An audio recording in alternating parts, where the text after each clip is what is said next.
Okay, it's 5:30. I will read the script, get us going here. Happy New Year, everyone. Good to see you all. This open meeting of the Select Board is being conducted remotely pursuant to Chapter 20 of the Acts of 2021. Ensuring public access does not ensure public participation unless such participation is required by law. For this meeting, the Select Board is convening by video conference via Zoom webinar. It's posted on the town website. We're going to start off with confirming all the members who are here. Permit me to confirm that all members and persons anticipated on the agenda are present and can hear me. So we'll start off with Select Board members. As I see you, Melissa Murphy. Here. And there's a lot of boxes here. We got Christy Ferrantella. Here. And Dawn Holgate. Matt Fee, are you here, Matt? Not yet. Okay. Dawn, can you hear me? Yes, sorry, I'm here. All right. Wait for Matt to come on. We'll go to staff and bear with me here. There's a lot of boxes. So we got Brian Turbot. In attendance. Right. David Gray. Here. Erica Mooney. Present. Libby Gibson. Present. Amy Baxter. I'm here. Roberto Santamaria. Here. Andrew Vorse. Tucker Holland. Here. And did I miss Jeff Carlson? Present. Thank you, Jeff. I don't see anybody else. And there's Matt. Hi, Matt. How you doing? Can you hear me? Just give a little eye. Yes. And anticipated speakers, Barry Rector, Present. Matt Lowell, Present. John Giorgio, Here. Chris McClure, Here. Ed Lambrick, Ann Kutzpa, Present. Frank Oyo. Present. Thank you. Billy Cassidy, I'm here. Dave Iverson,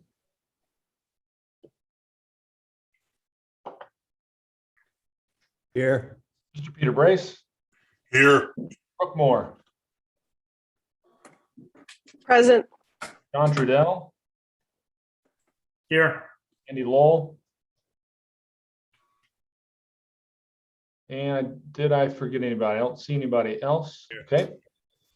Almost done here. We are using Zoom webinar for meetings, which allows for public to participate in the meeting as an attendee. The registration link can be found in the description of the Nantucket Government TV YouTube live feed for the meeting. I'll call on those who have raised their hands in order they were raised. Please stay muted if you can. And if you're not speaking, can you turn your video off? That helps us. It helps me kind of call on everybody and see who's raising their hand. So if you're not talking right now, turn your video off until your agenda item comes up. And finally, each vote will be taken in the meeting will be conducted by roll call vote.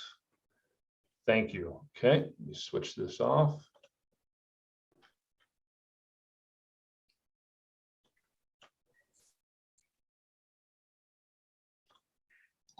Okay, I'll call the order the January 5th, 2022 Select Board meeting to order. There is one change to the, I wouldn't say a change to the agenda, but just to clarify, if anybody's here for the public hearing for the two Brotherhood agenda items, those are going to be moved to next week. So we'll have to call the public, we'll open the public hearing and then we'll make a motion to move those. So if you're here tonight to speak on that, you can come next week. So you don't have to wait all the way through that and be disappointed that you didn't waste your time. So that's one change to the agenda. And announcements, over to you, Libby. Thank you. The first announcement is that this meeting is being video and audio recorded. The second two announcements, 2 and 3, are related to the board's committee appointment policy, where applicants for committees' names are read at the public meetings a couple weeks before the appointments. And those are shown here if you wanted to read the applicants for Cannabis Advisory and Affordable Housing Trust.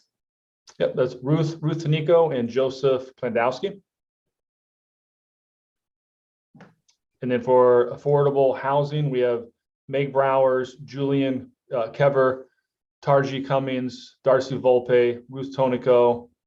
We have one person with withdrawal, Chantal Blois, RJ Turncott, and Susan Nestor Levy. Next, we have the same thing for appointments to be made a little bit later. And these are applicants for the Council for Human Services. We have 2 applicants, and that's Kelly Stefan and Tara Restieri.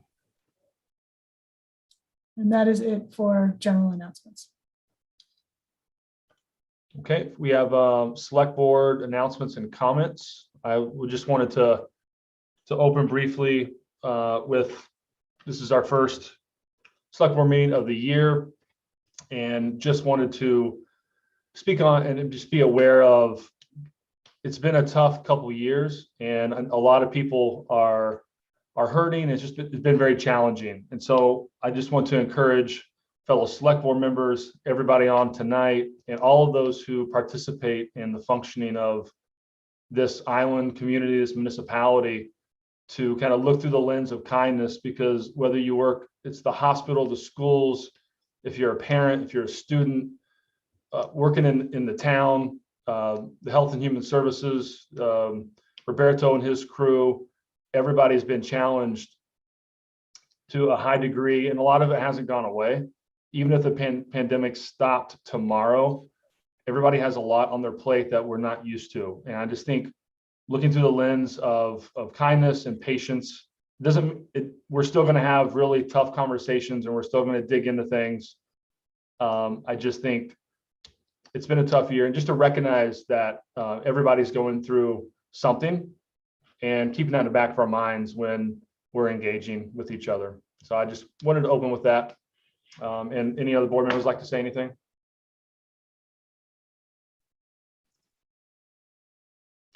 Melissa, did you? Thanks, Jason. I just wanted to say thank you so much for opening our first session this year with that reminder for all of us.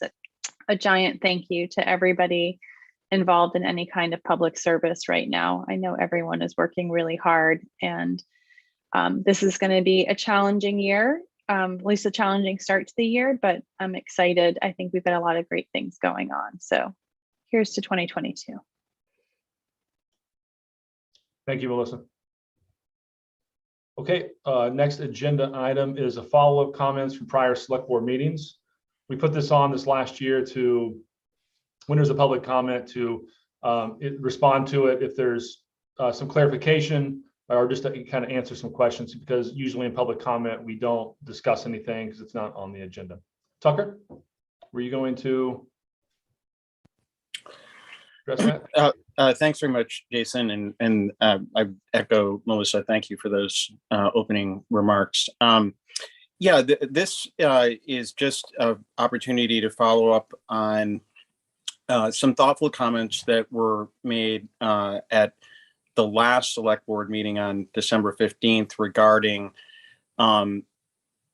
the housing that is being developed for the year-round community, and perhaps a misunderstanding on the part of the commenter about exactly where things are going and so forth. So we thought it might be useful for the community to just take a couple of minutes and take a look at what actually is happening and where. And I think Erica might have a couple slides for us. Thank you very much, Erica. So, I mean, this is just kind of a starting reference point, but, basically anything that you see here in purple or maroon or pink is the conservation land on the island. Nantucket is generally considered to be comprised of 30,000 acres, and 16,000 plus of them are formally in conservation. That wouldn't include, for example, the airport or other town properties. So, when we start out trying to find locations for housing, we obviously are working within a limited area.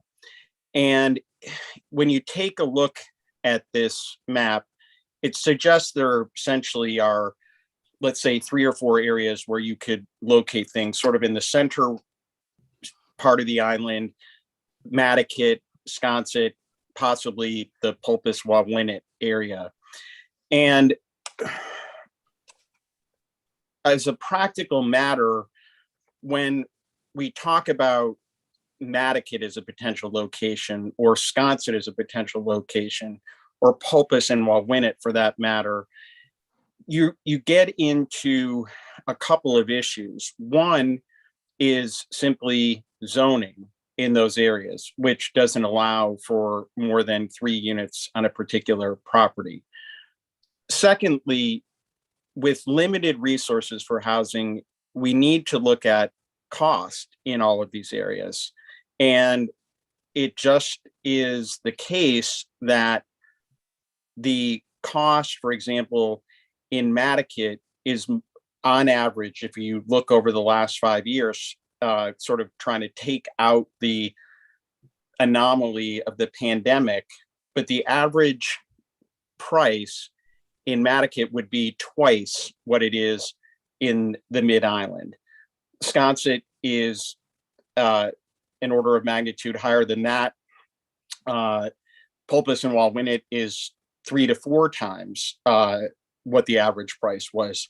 So there are some practical constraints to what we can do and where we can do it. And if we could go to the next map, Erica.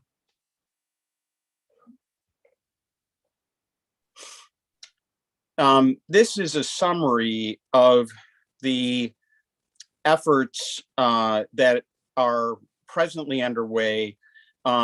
We've noted 3 existing 40B projects in the red type and circles. That would be Sachem's Path, a popular and well done and excellent 40B. Abrams Quarry, again, was embraced by the community at the time that it was developed, is my understanding. And then Beach Plum Village, while maybe a little bit of controversy at one point or another, that project received the Jack Kemp Excellence Award, which is basically the highest award you can receive in the country for affordable housing development. So those are 3 projects that existed.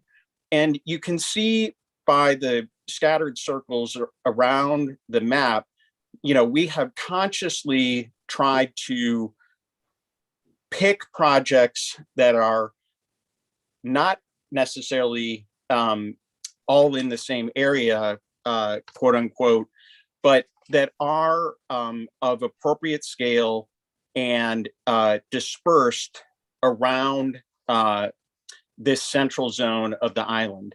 The principle that we operate under is for everything that we're promoting through the Affordable Housing Trust is really with the intent to work within local zoning guidelines. And so, that would be the case in all of the projects that are presently underway. So I think I won't take more time than this, but I mean, hopefully this map and some of the things we discuss here are helpful to people to understand what we're trying to do, why we're doing it, and where we're doing it. And that in fact, there very much is a scattered site philosophy to what we are doing.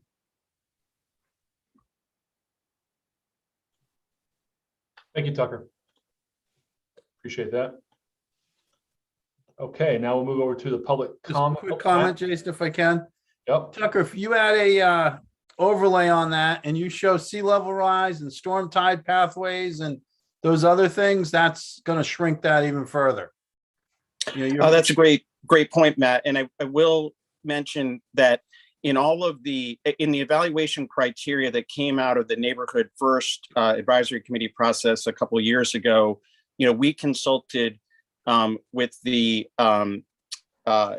town's coastal resiliency expert, and incorporated their criteria for locating construction into how we evaluate properties that we take into consideration. So thank you for mentioning that.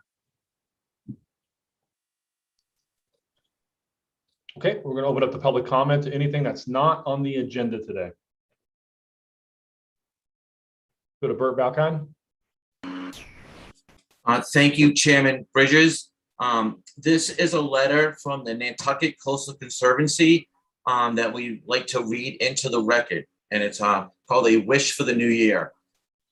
As our community deals with island-wide challenges that are created by climate change and sea level rise, our wish is that we do so in a way that ensures the needs impacting all Nantucketers are prioritized, and that the preservation of our natural resources is a key objective.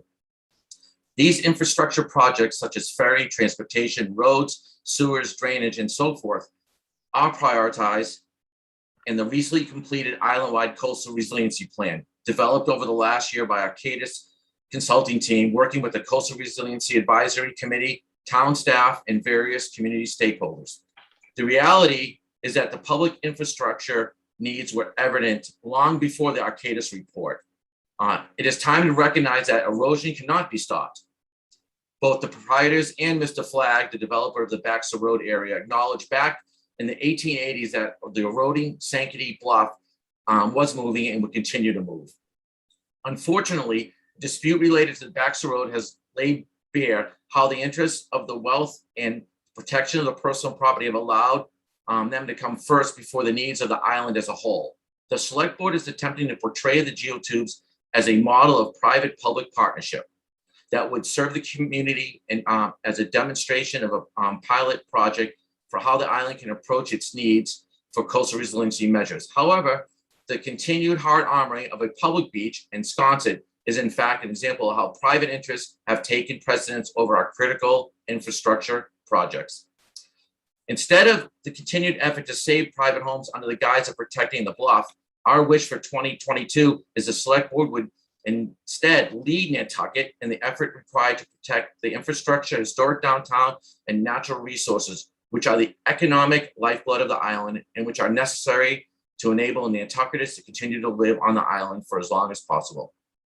We also like to wish the Select Board would respect and accept the judgments of a very dedicated and highly competent Conservation Commission, and that's by the Nantucket Coastal Conservancy team. I would just like to thank the board and all the town departments that have been trying as hard as they can and working with what we have to do the best job they can, and continue to ask that you guys have a forum like this where we can voice our concerns. Thank you very much, Chairman and the Select Board. Thank you, Bert. We go to the next one, Rebecca Chapa. Hello. Hi, Rebecca. Are you going to talk on the lease for Children's Beach? I was going to speak of the how concessions are granted.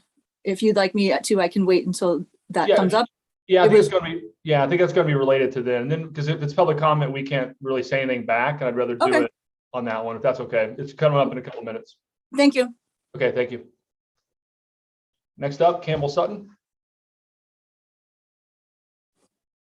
Good evening, everyone, and thank you for inviting Tucker and his presentation. I just wanted to take a moment to thank Brooke Moore for reaching out to me after my comments and taking the time to chat that week.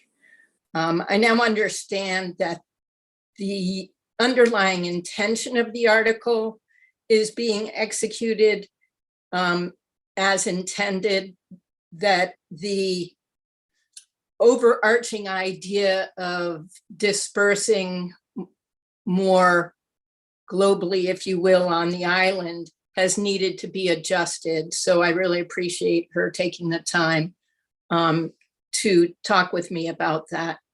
And like I said, I'd like to thank all of the board and support members for bringing in response to my comments. It's much appreciated and hope it's enlightening for many other viewers of your meetings. Thanks again.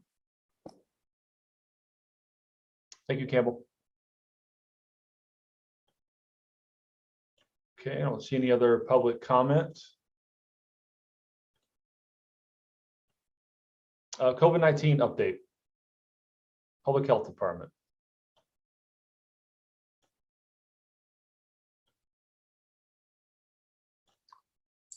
Hi, Roberto. Good evening. How's everyone doing? Happy New Year. Happy New Year. Yes. Starting off with a bang. So as we go, so I'm just going to go ahead and jump right into it. As we're moving along, we are in the midst of the largest surge that we've had since the beginning of COVID in 2020. What we are seeing is a post-holiday surge. We are seeing a very high viral concentration in the wastewater, approximately 3.5 million copies per liter, which is the highest concentration we have seen. Granted that Omicron is very different and it's very low in symptoms as it goes. So the hospitalization rate is still very low. And as we move along, I'm going to keep going here for a second. Let me share my screen.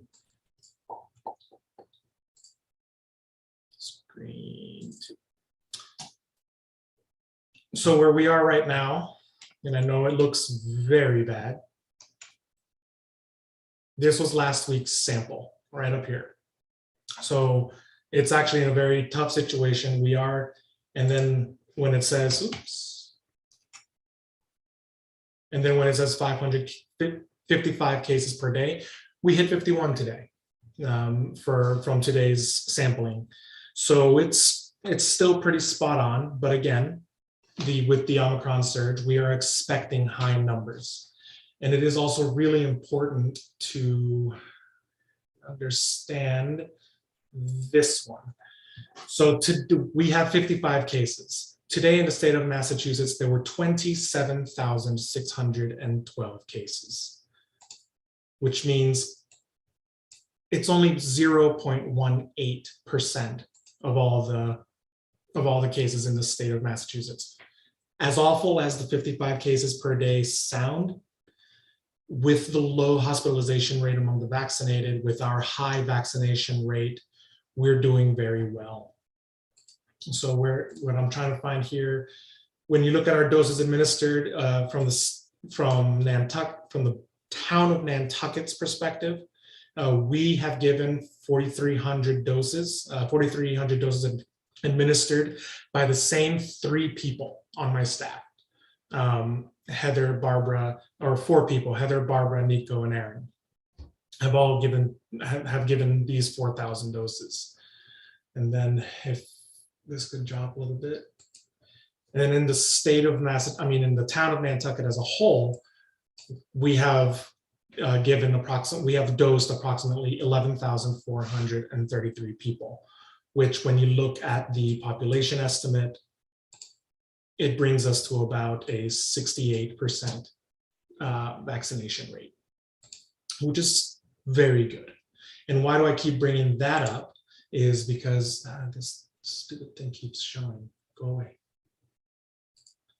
Is because among the fully vaccinated individuals, yes, there have been 179,000 cases since vaccines were rolled out. Of those 179 cases, 3,900 of them have been hospitalized, which accounts for only 0.08% of the fully vaccinated people. And the deaths there have been 942 deaths with a case fatality rate of 0.02, which is a really good number. We would love that number to be 0, but we hear a lot of arguments out there, the why get vaccinated if the cases break through. There is your proof right there. When you vaccinate, if you are fully vaccinated, you hold more than a 99% chance of not being hospitalized, of it being no more than a bad cold. Does long COVID happen? Yes. Among the vaccinated? Yes. Long COVID is lingering of symptoms for more than approximately 15 days. We are seeing with Omicron long COVID lingering about 70 days so far on the longest cases, up to 70 days, which is basically saying since we first found out that COVID existed, and some people are still showing symptoms. But that includes even mild symptoms, like a simple cough every few minutes, like a chronic cough. So it's really important. The vaccine is still the single strongest intervention that we have to fight this. And then when we look at the testing numbers from the state, this is our testing. Wrong screen. When we look at the testing numbers from our vaccination numbers and where we're going, we are doing pretty decent on getting the youth is where we're going. So as awful as it may seem, as we're going along, it does seem like we're going, and as it does seem as we're going in the wrong way, it's not necessarily the worst that we have seen. Yes, absolute cases are up. That's true across the world. Case severity has dropped, and that's still very important to understand. And our hospitalization rate here on Nantucket was only 2 as of today. And of our previous hospitalizations from this last week, of the 4 from the last week, 3 of them were where COVID was a complicating factor. They weren't hospitalized because of COVID. They were hospitalized while having COVID for something else. So it seems bleak when you first look at it for those of us who are, kind of freaking out about where we are with the cases and everything. It looks bleak on the surface, but when you really start digging deep into the epidemiology of this new virus, it's actually not as bad as it originally seems. And I know I'm trying to be all calm here, but really it is something to be happy. And I'm not the best at making everything sound happy-go-lucky, but this is good news. And we do still recommend masks. We never didn't recommend them. We always recommended masks. Masks are still your strongest prevention of transferring the disease. And vaccines are your biggest prevention of having any severe illness. So mask up and vaccinate. And with that, I'll turn it back to you guys. Thank you, Roberto. Do you have any questions or comments? Christy? Thank you for that update and trying to bring down a little bit of the tension I think the community's feeling. I think a lot of businesses right now are struggling with getting access, and businesses and the community members getting access to rapid tests or PCR tests. And I was just wondering if you could go over what your department is doing and maybe working with the state to try to figure out ways to increase access to testing. Yes, so as far as PCR goes, NCH and Accidental are the only game in town right now. Accidental gave us the signal that they'd be reopening on the 10th. But Nantucket Cottage Hospital is still holding the only primary PCR site on island right now. As far as rapid tests go, the newest the state contract was finally released this last week. We received word that Barnstable County is looking to do a large order. So we're going to try to piggyback on that same order so that right now the minimum order, according to Julian Sear from last we heard, was 75,000 tests, which is a little overkill for us. So we're going to try to piggyback on Barnstable County's order, so see if we can get maybe 10,000 of those. So we're going to keep working on that. And then we are also looking at we've been contacting MAHB. I've been in contact with Mass Association of Health Boards. And Mike is working on trying to get us part of the state allocation. But we do know that it's hard. They are very hard to find right now, and the shortages across the country. Thank you. I see Jason stepped off, so I'll go to you, Matt. Yeah, Roberta, how much is the state going to charge per test? Have they given a price? Do they? The state contract is $5 per test. Okay. Yeah, so I think, I think people here, I think we could raise a fair amount of money pretty quickly if we needed more than 10,000 at that price, because I know it's a lot more expensive to go and get it online or get it, at a pharmacy when they actually have them. So the other comment is I believe that we have an undercount, who people are being PCR tested. There's a lot, I know 3 or 4 people that have it right now, and only one has gotten. I don't even know if any of them have gotten a PCR test. They're doing the right thing. They've done antigen tests, and they know they have it. They're sick, and they know they have it. Only one of them has had to go to the emergency room for a short period. They're almost through it. They've done the right thing. They've stayed away from people. But I do think it's more prevalent than just people who've gotten PCR tests, for sure. Oh, yes, absolutely. With any respiratory illness that the symptoms are shared with other illnesses, in this case, COVID shares the same symptom as the common cold and the flu and even pneumonia, you will always undercount it. That's one of the reasons why we're continuing doing the wastewater report, because it gives us a general idea of where the concentration of cases are around the island. Because only the people who present to a tester will be counted. And even then, it's only if the person testing or the laboratory testing reports it. So in our case, our only PCR are Dr. Pavi and then a MCH, and they report it to Maven. But off island, if the laboratory misses a day's worth of reports, we won't even know those cases exist. So you're absolutely right. This is very underreported. Right. And my only other comment, I got my booster a couple days ago, and it took a while to get it because we were having trouble getting signups, et cetera. And one thing, I know Gary's not on today. They were really efficient, and looking at it from like how many sandwiches you can make an hour, I think they could put a couple more shots in per hour and get a little more throughput, because they did a really good job. There was no waiting. There was plenty of space, and so that would just be my suggestion. If people are still having trouble, I'd put one more sandwich an hour and see how it goes, and then do another sandwich, but I thought they did a really good job. Yeah, they definitely do a good job out there. Heather's been out there vaccinating as well. She's been there every clinic that they had as well. So we're really happy. We're going to be restarting our clinic soon. We are working on the processes now. We've ordered more vaccine, and we'll be opening doses as soon as we can. Thank you, Roberto. Any other questions, Melissa? Thanks, Jason.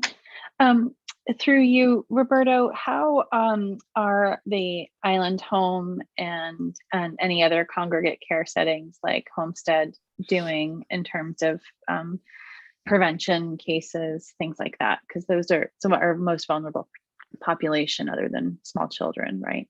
Yeah, in general, we see isolated cases. Sherburne, for example, is doing very well. They call me every time they have a case within a staff or a resident, and they're doing very well. They have amazing leadership there, really, and especially now that Rachel's there, they're doing very well. So we are seeing increases in cases, and we are really glad that we got into the congregate care settings to vaccinate them ahead of time. If this had happened, if these cases had happened at this time last year, we'd be having a very different conversation right now. The vaccines have really helped in those independent living facilities and congregate care. Heather has been working closely with. She's been working closely with Homestead, with swabbing for, getting swabs every 5 days or there to make sure that their outbreak is going down. I know she's been in contact with Landmark House, OIH, Sherburne, and Academy Hill. So she is following up with each of them, seeing how things are going. One of the things that has come up is that we do wish that a little bit more preparation had been done ahead of time to have standard operating procedures in place. And Heather's doing very well at getting those back up and running. Great, thank you. And just a huge thanks to your team. I know Heather's part of that for those 4,375 vaccinations by 4 people. It sounds like they were doing a lot of sandwiches, to use Matt's metaphor. And thank you to Heather for her proactiveness in helping people develop some policies. Because I don't know, I don't have a crystal ball, but if this is not the last of the spikes that we see or variants that we see, I think it's really important that we continue to be prepared. Yes. What we're going to see is just like we saw in 100 years ago, and with the flu, with the Spanish flu, the reason we call it flu season was because of what happened 100 years ago, and where they had a series of spikes. That's where they started learning the seasonality of everything. That's when they started realizing that every winter it's going to come back. And they learned how to fight it in the ensuing years. It took them about 5 to 10 years to really get a handle on flu. And we're kind of in the same transition period. We know a lot more about virology now. Don't forget that when the Spanish flu was happening, they were still bloodletting to treat it. Germ theory was only about 20 years old. Now germ theory is known to be the standard. So we're in a very different situation. We'll compress that timeline, but we are still looking at a transition period of about a year or 2 while we get used to this and really understand this. For the statisticians in the room, we all know that like one is a data point, 2 is a trend, 3 is a correlation. We still only have 2 years of data.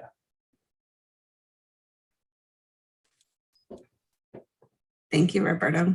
Jason just had to step away again for a second. Are there any other questions for Roberto? Not seeing any. Thank you again so much to you and your team. I know it's been a tough couple of weeks and it's going to be a tough January. Thank you. And we're looking forward to getting some of them, especially Heather, some days off. Yes. Thank you. Jason, I see you're back. Yes, thank you, Christy. Was there any other comments for Roberto on this? Or just in general? Now we're ready to move to the next agenda. Okay, thank you. Thank you. Okay, is there a motion for, excuse me, I'm sorry, there's no new business that I'm aware of. The motion for approval of the minutes, payroll warrants, and treasury warrants? So moved. Second. Thank you. All those in favor by roll call, Melissa? Aye. Christy? Aye. Dawn? Aye. Matt? Aye. Jason, aye. That passes. Over to pending contracts. I know there's definitely one that someone from the public would like to talk about, but before we get to that, we'll leave that to the end. Is there anything else that we want to review, Libby or board members?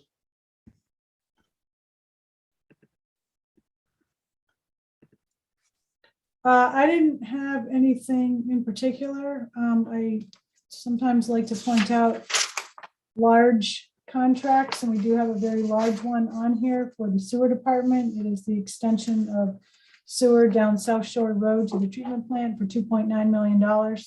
And that is a funded project from the 2021 annual town meeting. Good. Any comments from anybody? Okay, Rebecca, would you like to speak on, you said it might be a little indirectly. If you're still out there, you can raise your digital hand. Okay.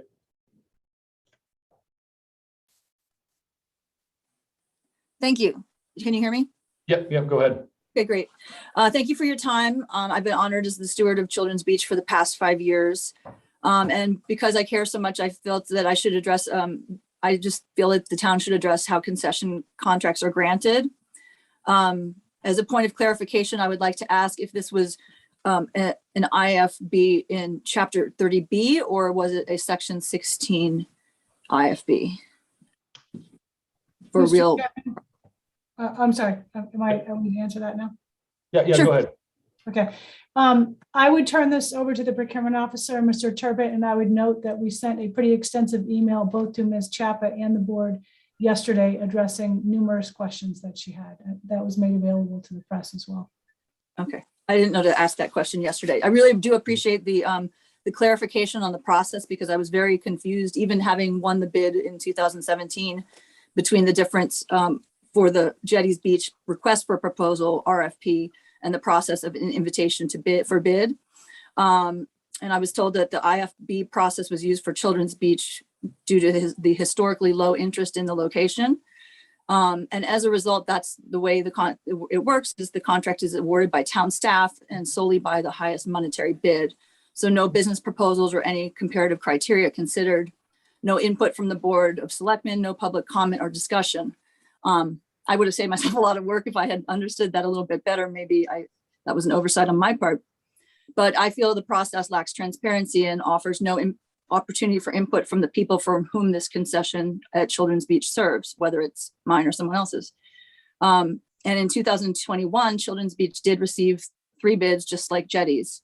And the top 2 bids differed by only $3,144.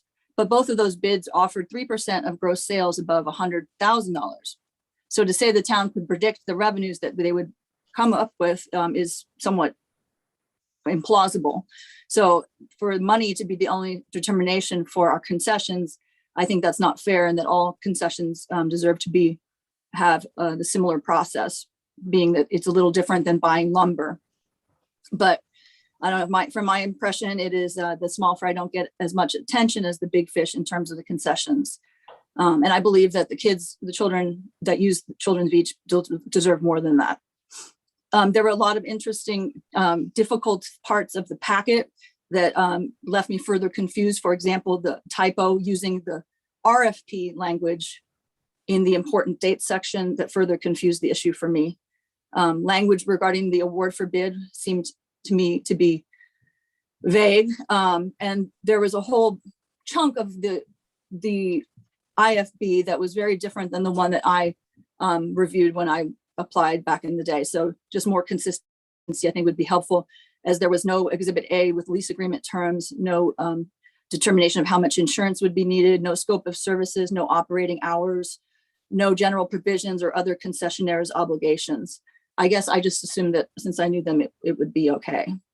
So 5 pages in this year, and that was 11 pages worth of language in 2017.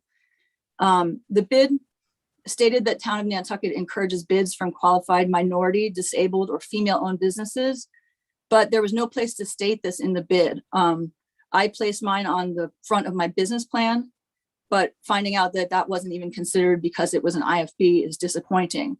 And the other 2 bids had no business plan. So as a minority and female-owned business, I would like to see this addressed in any subsequent bids as the town goes forward. I think that would be great. And I did want to mention that the bid process requested that all bids be submitted sealed. The second highest bidder at $135,000 did not submit a sealed bid. Their bid was not sealed as I examined the bids. And they were outbid at the last minute by $3,144. So I believe the bid process could be more transparent and would help create a better experience at all of our concessions. Thank you. Thank you, Rebecca. Brian, Libby, any board members like to make a comment on that? Have any questions? Thanks, Mr. Chairman. I will just note that this was done in accordance with Chapter 30B, Section 16, which is the section that handles disposition of real property either through a purchase or through a rental agreement. It is correct that as we noted, that we've had difficulty in the past getting vendors to want to participate or bid on Children's Beach. We've also heard in the past that sometimes bidders don't want to participate in an RFP process because it can be time consuming for them. And I think that given this location, we determined internally that the best course of action in soliciting the bid was to use the invitation for bid process. Excuse me. I would also note that this is the same exact process that we use for Surfside as well. So it isn't just the process for Children's Beach. It is the process that we've used for the other concession as well. Excuse me. I opened the bids with the assistant procurement officer, and I do actually seem to recall that the second bid was sealed to in my recollection, but I just as an observation from the bid opening that we conducted. It is true that we are obligated, unless there's an overriding factor, to award this to the individual or entity offering, the most responsive and responsible bidder offering the highest price, and that in this case was the Surf at approximately $138,000. So, and they were open publicly, just as they were. It was in our office, publicly opened. One of the bidders actually did attend. So certainly can understand some of the observations, but it certainly is a transparent. I believe it is a transparent process in terms of how the process was conducted, and was conducted in accordance with Chapter 30. Thank you, Brian. Melissa? Thanks so much, Jason. I guess a question through you to Brian would be Ms. Chappa's comment about the minority eligibility, or a place to put that in the application. Is that a state or is that ours? And is that something we can modify for subsequent applications? Because that would seem to be important place. Sure. I'm sorry, through you, Mr. Chair. We put that in all bids that minorities and women, female-owned businesses are encouraged to apply in all of our procurements. We put that in. I would note that the winning bid is are the same concessionaires that run the Surf, and it is a female-run business. So we certainly do encourage that in every bid proposal that we are, or request for proposals or IFBs does contain that language in it. As for how we would weight it outside of an IFB, we'd have to look at whether in terms of potential criterion in an RFP, if we chose to do that in 5 years with this location. Great. I guess my question would be just that I understand we encourage the application, but if there's no way when you're looking at an application outside of your general knowledge of a community to know who the applicants are, is there a place in the application to state if you're a minority or woman-owned business? So that might be something for us to look at as a community or with council. Okay. Yeah. So on that, Brian, are you saying that it could be weighted in the IFB process, but it could be in an RFP process? I think we could put it. We'd have to work with town council specifically on how to structure that in an RFP process. I could talk to them after the meeting about if we would be able to do it in an IFB process. I'd have to think that through, how we would do it, and if it was possible, given the parameters of how the IFB process is awarded. I know we've made progress on hiring in general, right? Looking at applications and through the kind of the DEI lens. But procurement, procurement can also be done, but it's a little different with procurement processes, correct? Like it's more governed by state law, more so than a hiring application. Correct. Okay. So it sounds like you're saying it's a transparent process. Is there any way to make it more transparent? Just because it's legal doesn't mean we can't make it better. Mr. Chair, at this point, I would probably want to go just back and debrief and look at the process and tell you whether there is. I think that the process was transparent. We opened it publicly. We posted the register as we're required to do, and we evaluated them based on the criterion, which is the rule of award, which was the most responsive and responsible bidder offering the highest price. And So I do believe it was a transparent process. Is there an opportunity in these things to do better within the four walls of the law?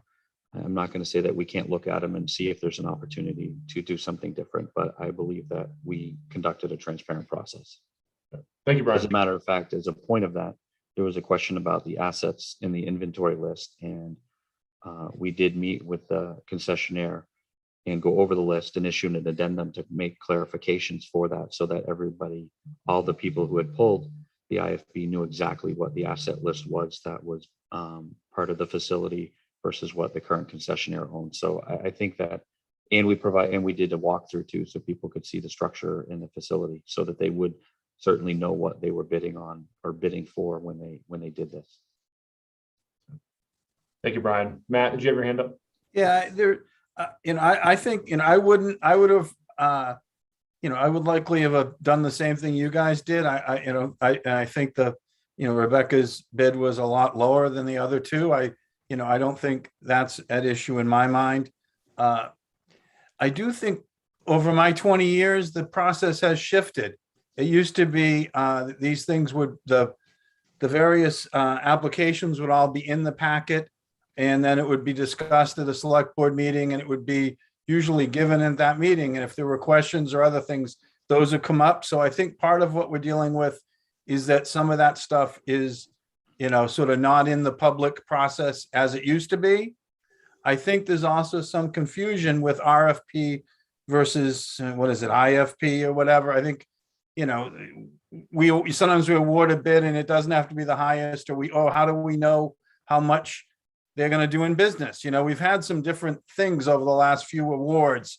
So it is, so I can understand that. I think, so anyway, I think there's a way to get some of this into the public domain a little earlier and prior to the bid. I kind of feel like it's coming to the select board done.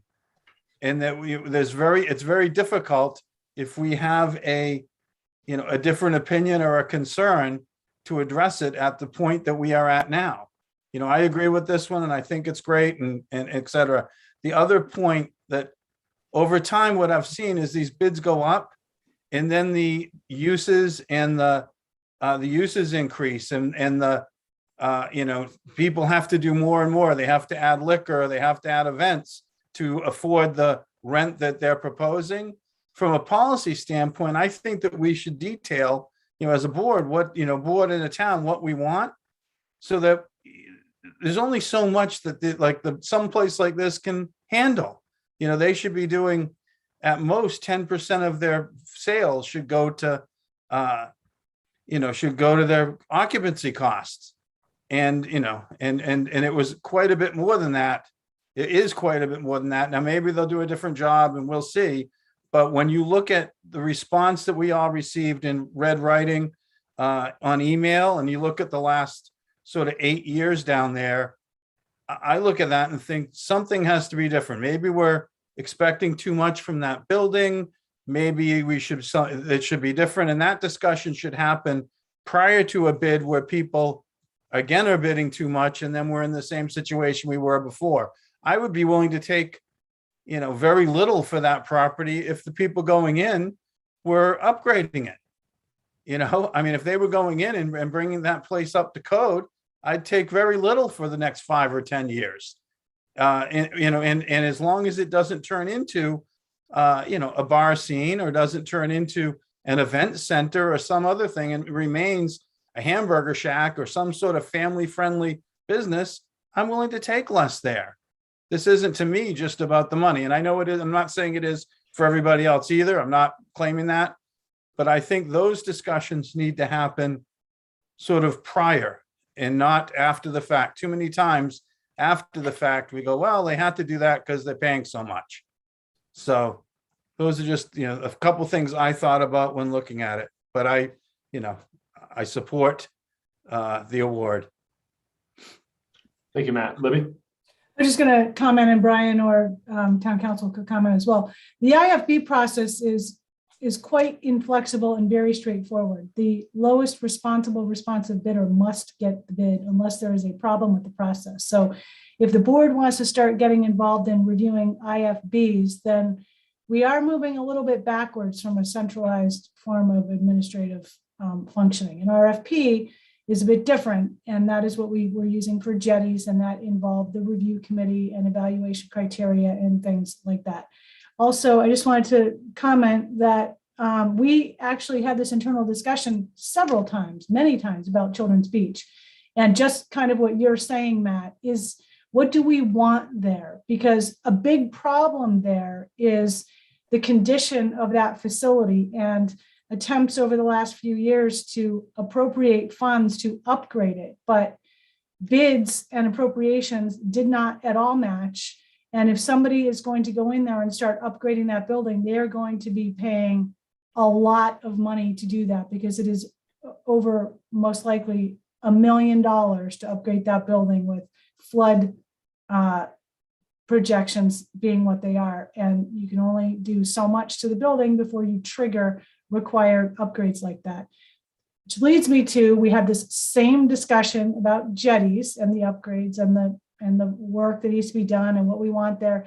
And we actually do have an executed contract with Weston and Sampson to review all of the concessions. It hasn't kicked off yet because we haven't had a staff person to take that on. Hopefully we do have that now, and we can, over the next few months, get going on that. And that would definitely be something to bring back to the board at some point, or have surveys or focus groups or whatever to look at those facilities and determine if what we're doing at them is what we all want to do. Thank you, Libby. That was helpful. Any other comments on this or any other pending contract items? Okay, if not, is there a motion?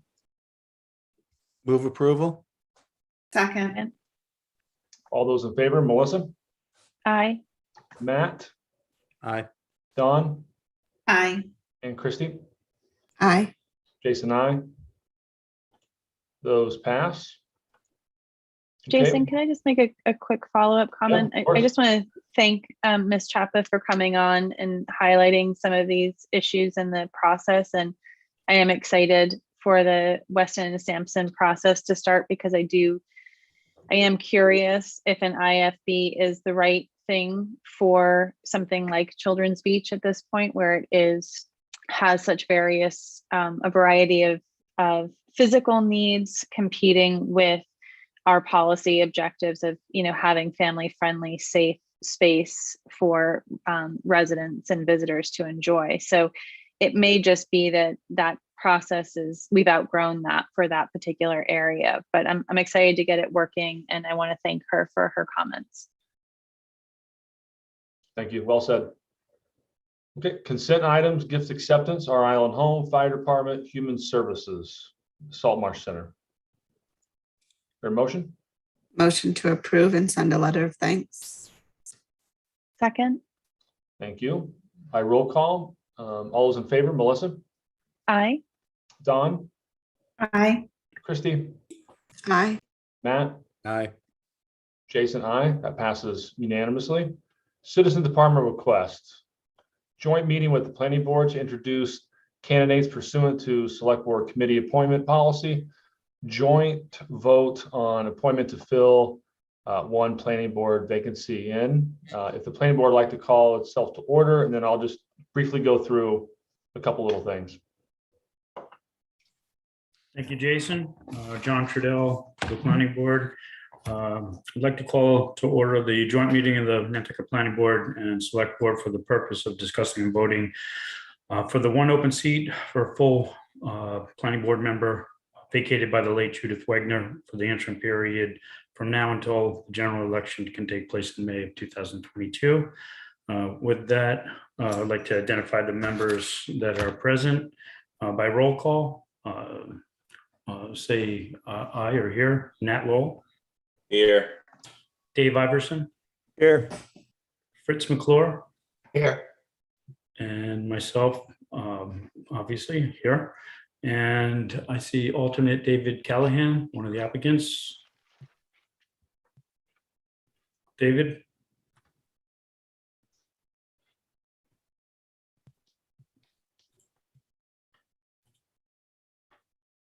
David, you're on mute. Oops, I'm here. Thank you. And for staff, I believe Andrew is present. Andrew Vorse, Planning Director. Yes, here. Great. I'll entertain a motion to call the agenda to order or for the approval of the agenda. So moved. Second. Okay. I think that was Nat that made the Great. motion and Dave Iverson second. Roll call. Nat Lowell, Aye. Dave Iverson, Aye. and Fritz McClure, Aye. and I. Great. Jason, would you like to start? Thank you. Yep, thank you. Thank you, John. So I just want to go over, so unfortunately, we have a death in our community and there's a vacancy in the planning board. So state law runs us through or pretty much dictate what the next steps are. So if there's an unexpired term, this is in the packet, but for those who maybe didn't see it, unexpired terms shall be filled by appointment by the select board and the remaining members of the planning board until the next annual election, which is, I believe, May 10th.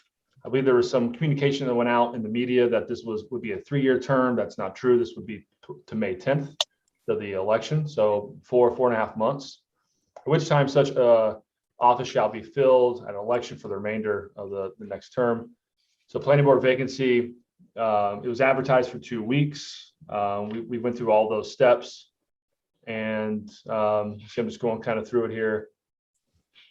So yeah, so we're going to vote on it tonight. We're going to send our votes to Erica by email.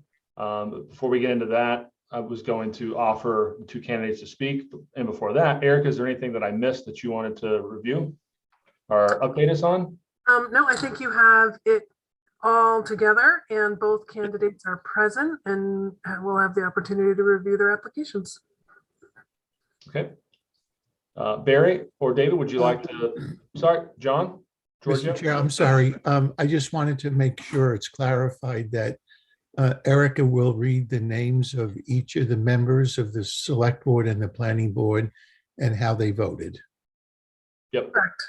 Yep. We're gonna do it just like we usually do. Yep. Thank you, John. So if Barry or David, if you'd like to speak, you can. If not, that's okay too. I'm happy to answer any questions, but don't need to speak. Okay, thank you, David. Barry? Yeah, Jason, thank you. Board members, it's a pleasure to be here before you tonight. Unfortunately, the circumstances under which I'm doing this are a little regrettable. The demise of Judith Wagner was a little bit of a shock to all of us, and I'd had the pleasure of working with her previously on the planning board for almost 2 years worth of time, and it's a sad moment. But I'm happy to step up to the plate to try to fill in. I think you know my background. If you don't, you definitely should ask. It's for a few months worth of time and it's happening at a very opportune moment in my life. Currently I'm unemployed, so there's really nothing too much on the plate going on at the moment.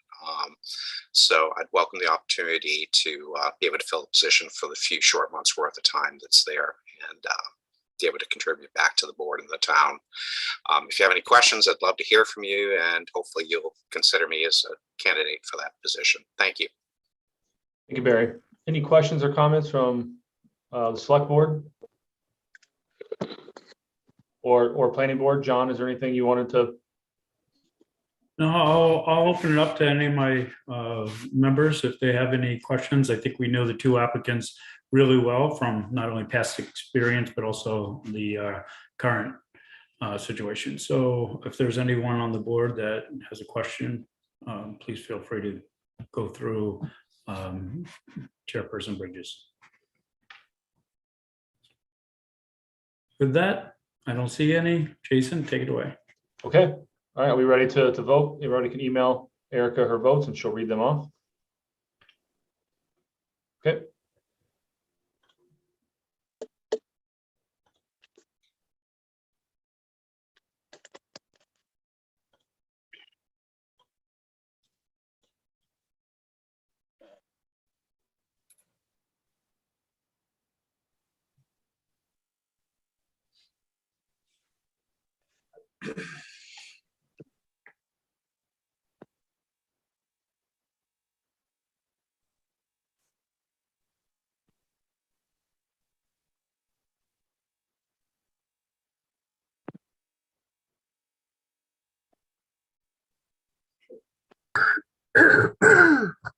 Excuse me. Okay, so I'm going to read members of the board's names and read your vote, and I'm going to ask that you verbally confirm that your vote was correct.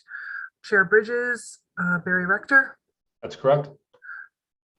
Christy, Barry Rector. Correct. Melissa, Barry Rector. Correct. Dawn, Barry Rector. Correct. Matt, David Callahan. Yes. John, Barry Rector.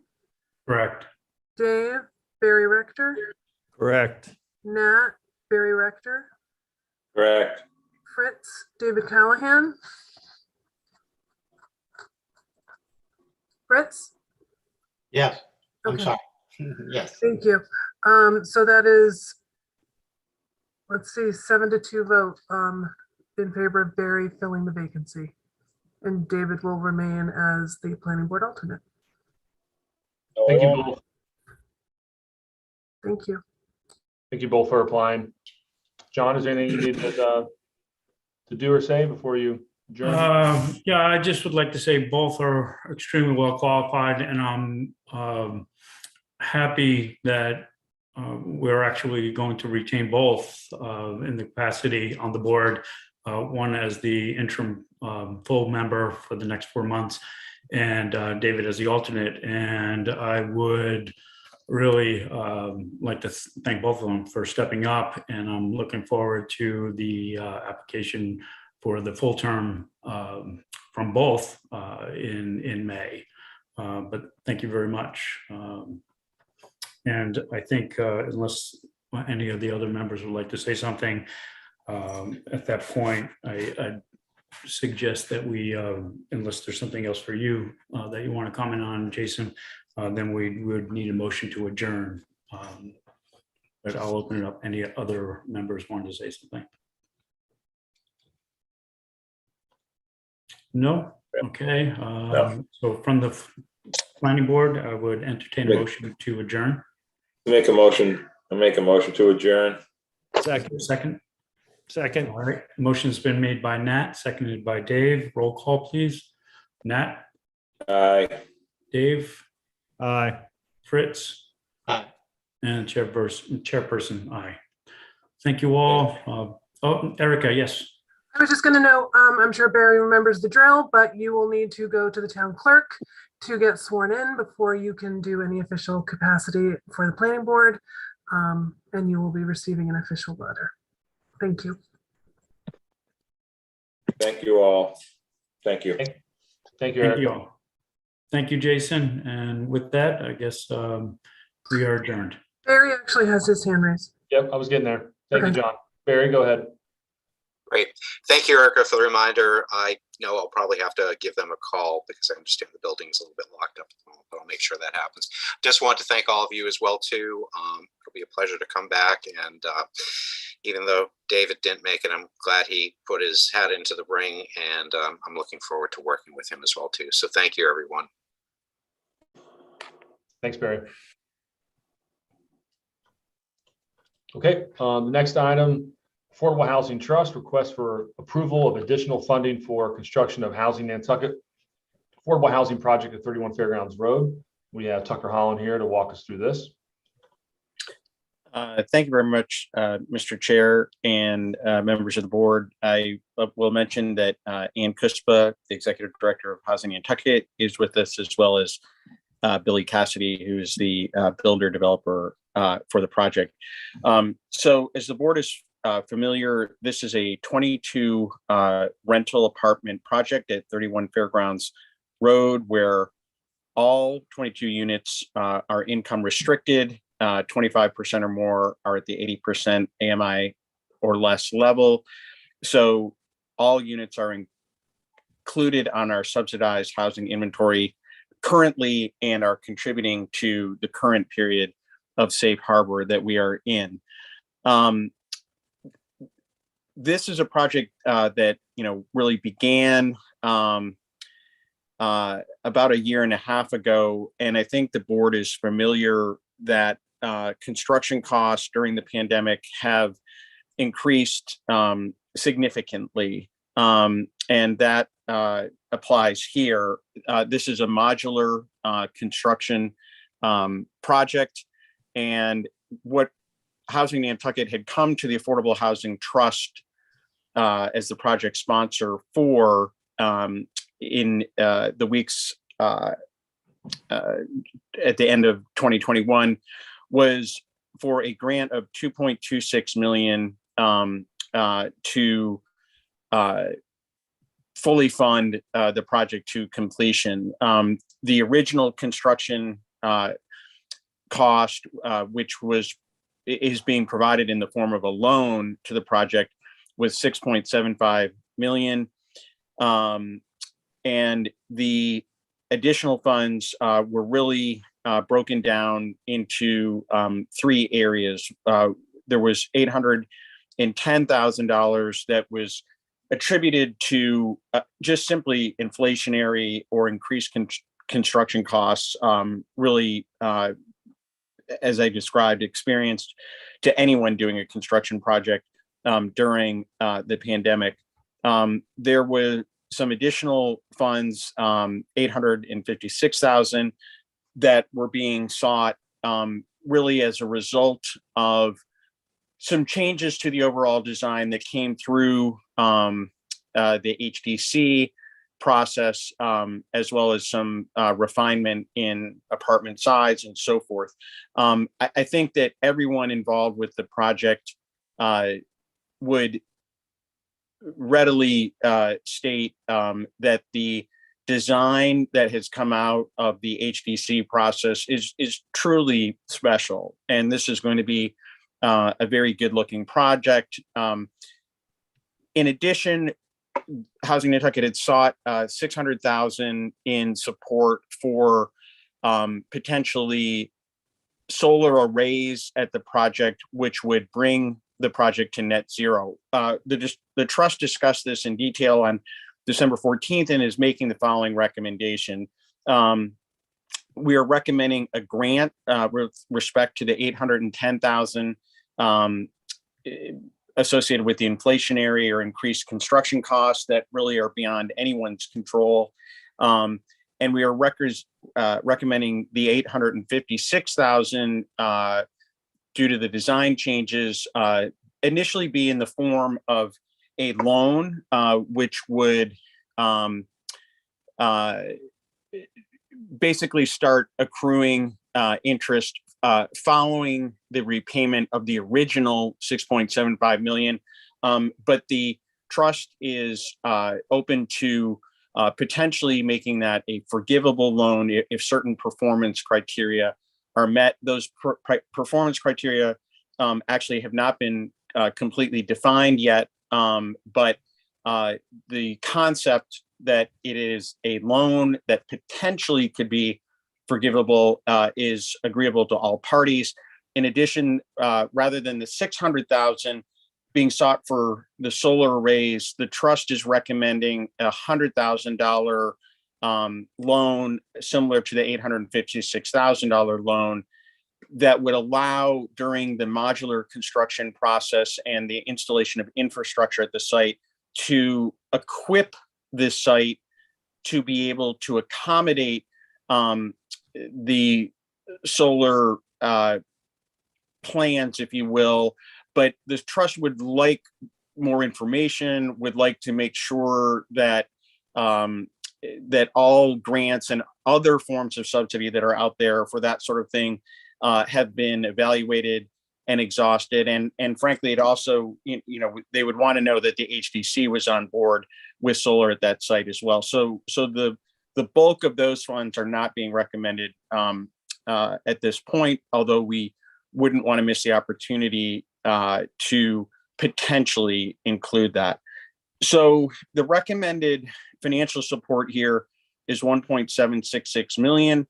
And we've known for some time that obviously with other projects that we're involved with, Six Fairgrounds, and as an example, knowing that the costs have gone up there in similar manner, that this project was going to require some additional financial support, and we have the money available and had planned in that manner. So we would, we're seeking the board's approval of the funding recommendation from the trust, and I would turn it back to you, Mr. Chair. Perhaps Ann and Billy have some further comments that would be helpful to the board. Thank you. Okay, Ann or Billy, any comments for board? Ask some questions. Ann? Yes, hello, Mr. Chairman and everybody. Happy New Year. Tucker just did a fantastic job, as usual, describing what's going on. And I just appreciate the amount of effort that has been put in by the trust fund, the Affordable Housing Trust specifically, and then Tucker and Ken and Ally Mitchell for understanding what's going on and also helping us to improve the design of the project, which is a far better project. I hope you can look at the initial design versus what actually was passed through the regulatory process, and with the help of the HDC and planning board to reconfigure lots and make it a more livable place. The loan funds allow us to keep the rents low because we didn't want to, all of the units are income restricted, so the rents are capped. So that's why we need this extra support from the town, and I hope that that you will approve it. So thank you. Again. Any questions, Matt? Go ahead. I have a question for Ann. If you when you're looking at the a rent, is it straight rent or is it rent and utilities? So for example, so can you charge more rent if you put solar panels on and there's no utility costs? Thank you for that question. We thought a lot about this. To answer your question, yes, you can increase rent if you include utilities. I would argue against doing that for a couple of reasons. There are just energy conservation habits that one might be more conscious about because they're paying their own utilities. So just as a general management practice, we have our tenants pay their own because, what's to stop them from putting the heat at 76 degrees if they're not paying the utilities. So it kind of helps people to keep the temperatures low. And then also we get energy audits from National Grid. So that's it through the Mass Save program. And then you'll get some programmable thermostats and all that. So there's incentives when a tenant is paying their own utility costs. So that's generally how we go. Matt, I'm not sure. It's still, it sort of answers it. I have one unit that has pays very little in the winter because it has solar on it. I mean, very little in the summer, if anything. In the winter, they're like, well, geez, how come we pay $300 a month now? And I'm like, $300 a month for rent, for heat is pretty cheap, but turn it down to 66 and you'll pay hardly anything. And so I think the incentive is still there because the cost, when you're on a heat pump, when you're on a mini split, is mostly wintertime. So I think that's still there. And I'm looking the question I'm asking is if the standard is say $1,500 a month, is the most you can charge. Can you charge $1,700 a month if you have low or no utility costs? Is there different levels in the state rules based on what utilities cost? Yes, and it's based on the Housing Authority's published utility schedule. So the Housing Authority publishes every year what a 1-bedroom utility rate is, 2-bedroom, 3-bedroom. So a affordable housing provider is allowed to subtract that amount. Say it's $100 for a 1-bedroom. Then we're allowed to subtract that $100 from the rent that we're able to charge them based on the formulas, the 30% of their income formulas. and then the tenant would pay their own utilities. So like, for example, if the maximum, including utilities, they could pay is $1,100, if the $100 utility allowance is published by the housing authority, then we would charge $1,000 for rent and the tenant would pay their own utility. Gotcha. Thank you, Ann. Sure. Any other questions for Ann or Tucker or Mr. Cassidy from the board? Christy, then Matt? Thank you, Mr. Chair. Just kind of a clarification comment, and I really do love the redesign, and I think that came out great. This is going to be built and ready for moving in. Is it July of this year or next year? Go ahead, I Ann. can let, sorry, through you, Mr. Chairman. I can let Billy talk a little bit more about that, but as far as I'm concerned, we would like to start moving people in July this year. So, you know, it might be pushed back a couple months, maybe, but I don't even want to leave that wiggle room right now. We're going with July occupancy of 2022. Thank you, Ann. Thank you. Matt, do you have something? Yeah, just who's making the 50-year, $6.75 million loan to housing? Who's making that and to who? The trust is making it to Housing Nantucket. Yeah, I got you. The other question, what state and federal tax credits were considered for this? So that's a great question, Matt. Federal and state tax credits there's a very competitive process to the award of those. And as we know firsthand from our experience with Tacoma Green, which just received its tax credit award last May. The way that those, because they are so highly sought after around the state, it is unrealistic to think that Nantucket is going to get 2 tax credit awards within a short time frame. There is what you might call a cooling off period in between awards. And so as a practical matter, even with a lot of effort, it is not likely that we would get another tax credit award before 2 to 3 years. And this property, as the board will recall, was strategically purchased and part of our safe harbor maintenance plan. And so the ability to rely on the timing of federal and state tax credits to make this project happen, both for safe harbor, but also, to Ann's point, to have it ready as soon as possible. There was not an opportunity to look at this site for that type of funding. Now, Orange Street, the Orange Street location at 135, 137 Orange Street is a site, for example, or the Vesper Lane site, where those sorts of subsidies are going to be part of the thinking of how we approach them. Matt? Yeah, just to follow up, and that's helpful, Tucker. I kind of guessed as much. I think, on a per unit basis, this is a very good cost. We're getting it in, even with this additional money. It's a very reasonable cost. I think the changes are amazing.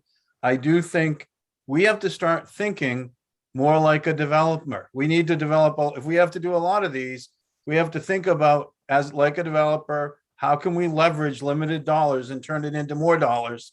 People, sort of like Tacoma Green, like Hal Keen, put up 500, $1 million, $2 million, and they pull out, all of that, pull out a ton of money right at the beginning. And so if we were doing the same thing, we'd be pulling that money out to build more housing, or if we were participating 50%, we would be pulling, the town's share back out, as opposed, because those things, the tax credits are really popular because they are profitable. A lot of these are financial deals, and the guys are making a lot of money. You know, which is why they're popular. They're not popular because they're doing a good thing in building housing for people. They're popular because they're making a ton of money. And so we want to I'm glad to hear that we are changing the focus from, you know, how can we put up all the money up front, the land and the money and everything, into how can we leverage this the best way possible. And so, you know, I thought hopefully this will be one of the last that we have to spend every penny plus some on, you know, it's sort of a different world, but tax credits on historic preservation. I received some through for Sheila's shop, and had offers for 96 cents on the dollar, like the week that I received them. You know, so that people get these tax credits, and people are buying them from you before you've even used them or dealt with it. So that's just money you don't even ever have to put out. So it really, the incentives are incredible. The opportunity for the Affordable Housing Trust and for the island is incredible. If it's limited, then maybe we want to make sure it's our bigger projects. If it's only every 3 years, let's make sure we're getting, you know, the maximum number of units every 3 years. Or, you know, we have to think it through. But I think, you know, the per unit cost is great. The design is great. I support it, but I think we need to make sure where our money is going is, you know, getting the best bang for our buck. Well, we think it is. This is structured as a loan. The construction of this, as we talked about, so the money will be recycled and get to be used toward other affordable projects. I mean, unfortunately, tax credits, you know, we can't just go to a tree and pull them off when we want them. I mean, for sure, there's a financial incentive there, but you know, it's obviously been a very high priority of the select board and the community to stay in safe harbor on our march to the 10%. And we've made great progress. We've gone up from roughly 2% just 2 or 3 years ago to 5.5% today. And we have a plan to get to the 10% within the next 4 years. So everything is working the way that you all and everyone working on it has planned. But in order to keep the timing that we want as a community, sometimes that does require us putting in these funds, and, you know, very grateful to the select board and the community for being very supportive of all the work that is going on. Thank you, Tucker. Good discussion. Any other comments from board members? Okay, is there a motion? Make a motion to approve. Second. Okay. All those in favor by roll call. Melissa? Aye. Matt? Aye. Don? Aye. Christy? Aye. Jason? Aye. Thank you all. That passes unanimously. Thank you. Thank you, Tucker. Thank you. Thank you, Ann. Thank you, Billy. Thank you, Brooke. Thank you. Okay, let's see. The next one was request for approval of application for change of manager of annual all alcohol beverage general on-premise license for the Nantucket Dreamland. Hi, Amy. Hello. And this, as you said, is a simple administrative change of manager, as the former manager, Mr. Hale, has left Nantucket, and their executive director, Alicia Carney, is taking over that position as manager of the liquor license. And everything has been done, all documents received, so recommend approval of that application. Thank you, Amy. Is there a motion? So moved. Is there a second? Second. Thank you, Matt. All those in favor, Melissa? Aye. Matt? Aye. Dawn? Aye. Christy? Aye.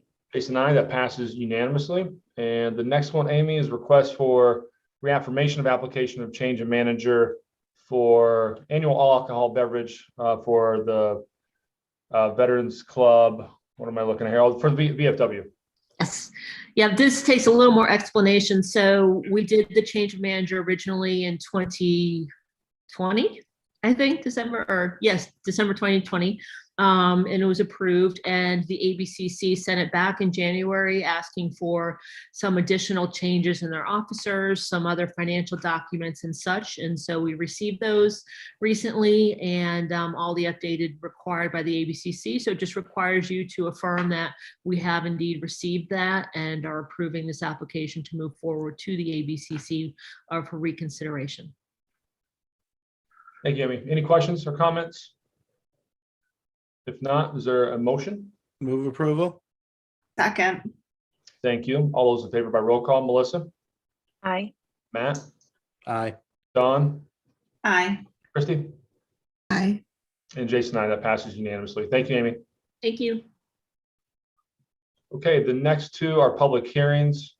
We'll open up each one, and then we will move them to next week. I'm pretty sure that's how it's going to work. Amy's shaking her head. Yes. Okay, so public hearing to consider application for new annual common victular with alcohol beverage restaurant license for Servidwell Brotherhood LLC, DBA the Brotherhood of Thieves. That public hearing is open. Is there a motion to move it to next week? A motion to move it to January 12th. Second. Thank you, Matt. All those in favor by roll call, Melissa, Aye. Matt, Aye. Don, Christie, Aye. Jason, aye. That passes 4-0. We didn't hear from Don. She might have just stepped away for a second. So that's moved to next week. And then we're gonna do the same thing with the second one. Public hearing to consider application for new entertainment license for the same entity, Servidwell Brotherhood LLC, DBA the Brotherhood. So we'll open that public hearing. Is there a motion to move it to January 12th? So moved. Second. Thank you, Matt. All those in favor, Melissa, Aye. Matt, Aye. Don, Aye. Christie, Aye. and Jason, aye. That passes unanimously. We'll take care of both of those next week. Thank you, Amy. Oh, sorry. Go ahead, Amy. Just a comment, and we did have to move those for notification purposes, but just to put a word out for those that were possibly wanting to speak, possibly cannot do so next week, please to forward us comments. They can certainly do that at our licensing email, licensing@police.nantucket-ma.gov. So if anyone's out there and for some reason next week is not convenient for them, they can still submit any comments to us before then. Okay. Thank you, Amy. Matt? Just a question. Will planning board has determined their restrictions on these by then as well? So in my AAS, I think the summary form, I did go over that. That application is a completely separate entity that is going for that. So I will explain that during the public hearing. That is a separate situation. Should that go forward, then there would have to be an application for an amendment if a license is granted or such. So it would have to come to the select board again to review anything that the planning board approved. Matt? Right, and that's kind of my point. Reading through the history of that location, it makes you realize, you know, there's a bunch of restrictions. I'm not sure if all of them were followed or not. There was, you know, there was drainage stuff and, you know, all sorts of things there. I don't know, you know, what was done and what wasn't done. Maybe it's all done. But I'm looking saying we don't want to be cross purposes. Let's wait and see what they do and then, you know, have our hearing and our determination so we don't have to go back to it. That's the point I'm making. Yeah, and I'm not sure how much I can get into it now, and to explain that it's the ownership of the property that is going before the planning board looking to see if some changes can be made to the special permit.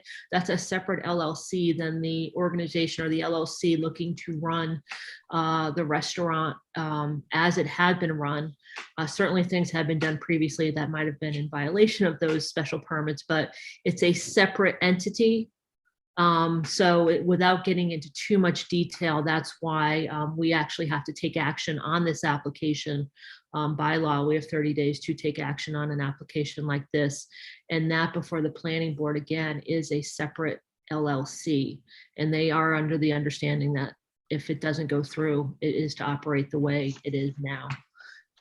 So, Amy, Matt has a good point. So let's just, just for hypothetical purposes, we pass these next week and the planning board, again, it's just a hypothetical to understand it, allows it to increase and doubles the amount of people and some other things. And then we look back and be like, oh, well, if we would have known that, we would have done this for the entertainment license, or we would have done this. I think that's where it kind of gets tricky. We can't go back and change anything, right? So I can answer that. I don't know if Libby wanted to comment there as well. So sorry, I just lost my train of thought there. But however, what they would have to do, basically what they're asking for is allow for the use of the property, in this instance, the patio, say, for entertainment purposes, which it is not allowed now. They can certainly move to do so, which would be different than the current special permit. However, the select board would have to determine what it would license. The approval of the use of the property is one thing.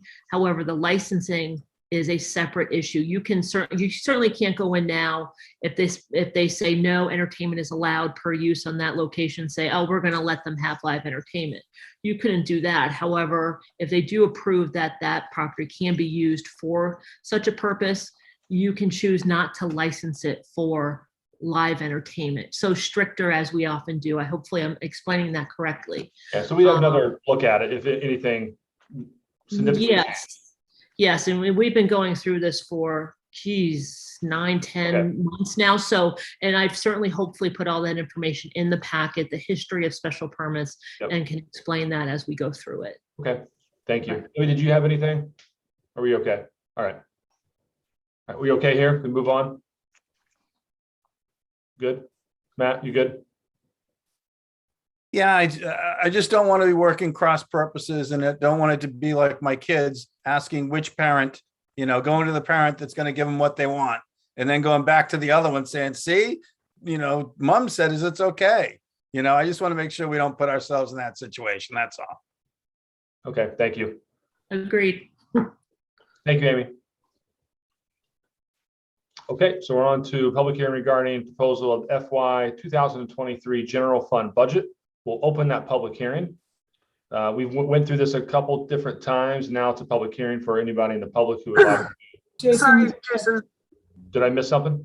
Sewer regs. I'm sorry? You skipped the sewer regs by mistake. Oh my gosh, I'm sorry. And I just saw David pop up and Frank. So I just actually said the words open public hearing for that. Is there take backsies? Yes. Okay, John, thank you. All right, so we're going to stop number 4 there and go back to the sewer commission, which is in order of the agenda. So we'll open the public hearing for Select Board and Board of Sewer Commissioners to consider revisions to Chapter 336 sewer regulations. And then David Gray is here, our sewer director. And I believe Frank is also here. Good evening, everybody. Thank you for having us. And I guess I'm forgettable after all. That's good to know. I do have with me tonight Frank Ayotte from Hazen and Sawyer, as well as Saya Qualls from Hazen and Sawyer, who were the 2 key members from to go over all the regulations. You guys do have in your packet the executive summary. It does go over some of the changes. I'm going to have Saya speak on most of them, unless you have specific questions to move directly to. Also included in this is the fog regulations, the fats, oils, and grease regulations, which we worked very hard on with also with the Board of Health to get these all incorporated. We knew these were coming from the onset. It's just it took a little while to get where we are. So with that, I can turn it over to Saya to start us out, unless there were specific questions that you wanted to go to. Anything from board members? Okay, David, yeah, we can go along with your line. Hi, Saya. Hi, y'all. Hi there.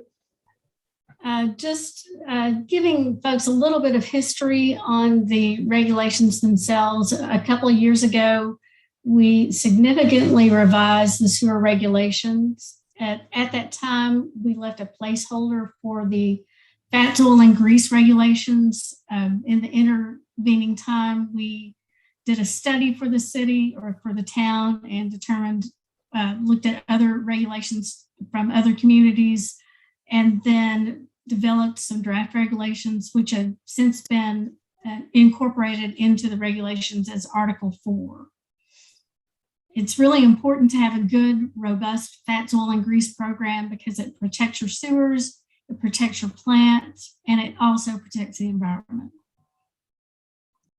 In addition, we, at the request of the Select Board, a few years, I guess it was back in 2020 or 2021, we looked at other modifications to the regulations that would address issues having to do with exemptions for new sewer connections for year-round residents, and also relief from the sewer connection fee for property owners who abut a property that has a privately developed sewer on it. And so that was one of the things that we looked at. We looked at several different options and consulted with folks from the town on how to incorporate those alternatives.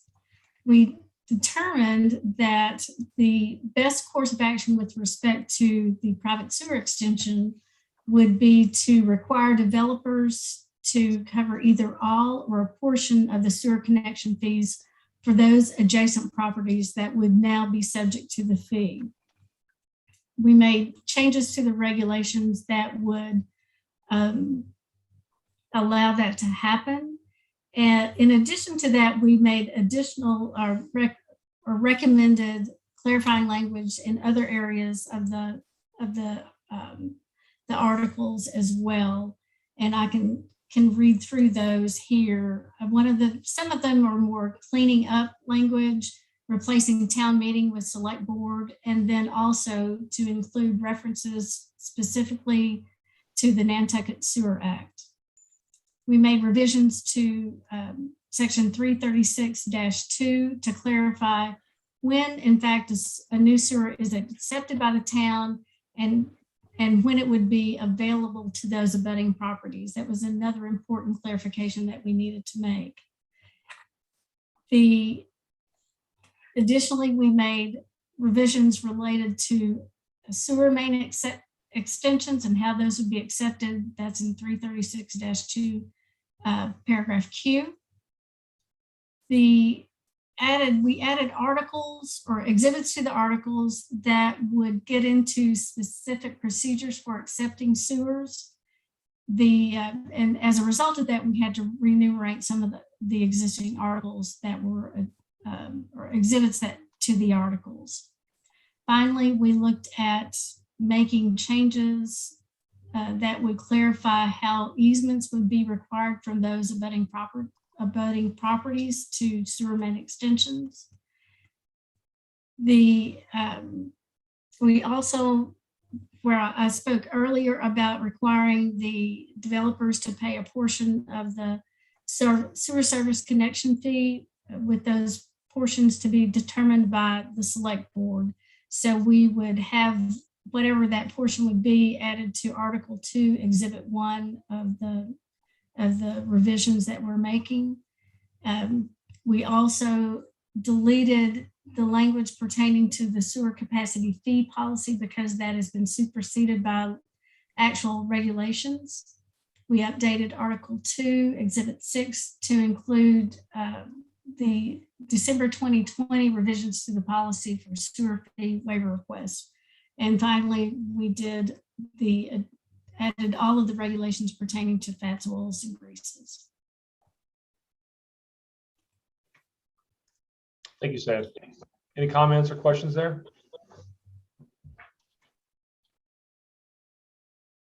Quick one for you, David. Out of all those regulations that we either added or adapted, what were some of the hardest ones that took the longest that you guys worked on? a lot of it had to do with rates and fees that were either non-existent or that had not been adjusted in close to 30 years. And then we found as we went along, when the new regulations came into effect, things were popping up that we either didn't expect or had never experienced before. We had a lot of sewer projects going on where the Shimo project, for example, where a lot of people were now being required to connect and to try to determine exactly how long that process should take, what happens after that time frame. And one of the other big ones that we had to go on was the sewer, what used to be called the sewer privilege fee, and now it's called the sewer capacity fee. That was a real big one that it took us a significant amount of time to take and come up with a proper formula that would capture all the flows from each property. Instead of having each structure on the property have to all pay the same exact fee for 1 bedroom or 7 bedrooms, we were able to take and come up with a formula that would base it off of bedrooms and or other fixtures that would cause more flow to the system. We worked with these for many months with Erica, and I know John Giorgio has gone over these with us.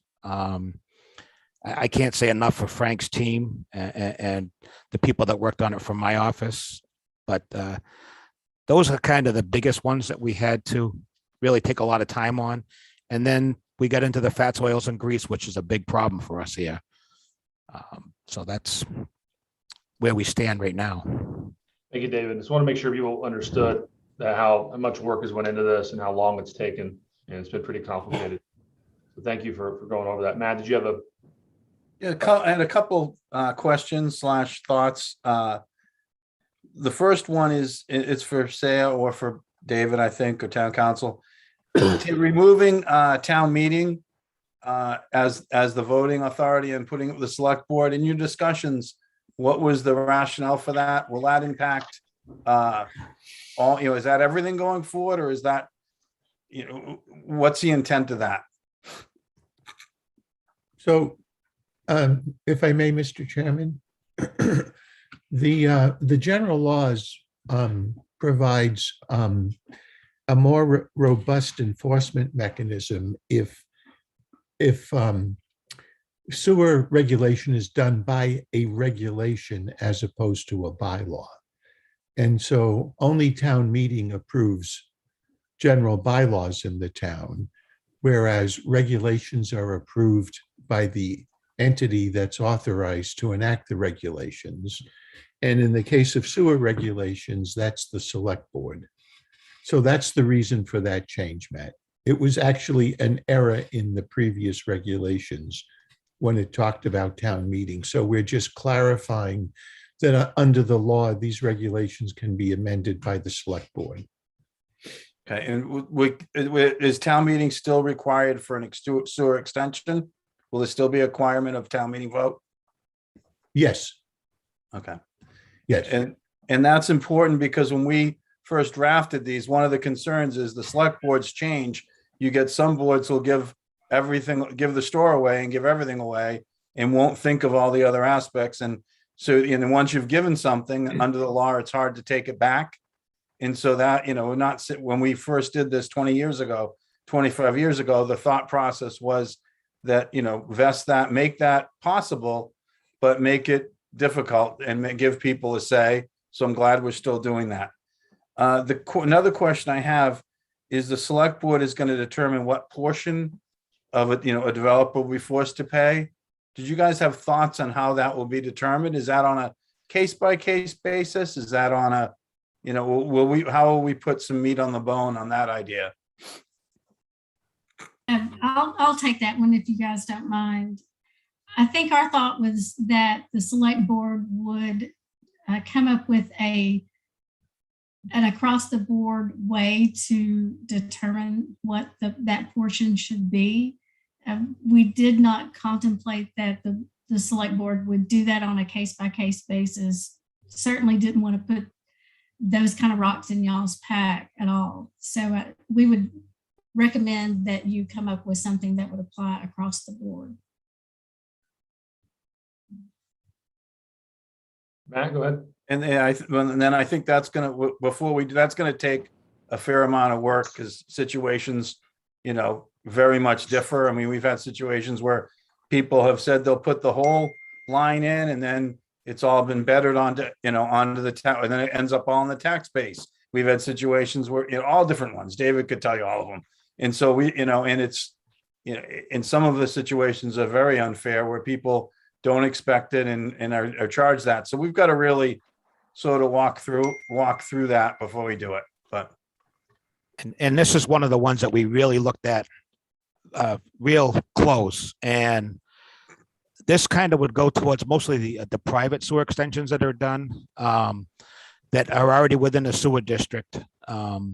The town meeting makes mandatory to have that town meeting vote for extensions outside of a district. These were for extensions inside a district where we've had a couple recently where they've ended up going down a complete length of a street, and some of the residents were caught off guard because there was no mandatory notification of residents, which is going to be part of the new regulations, as well as anytime there's going to be a private extension that's reviewed and approved, is that they're going to have to make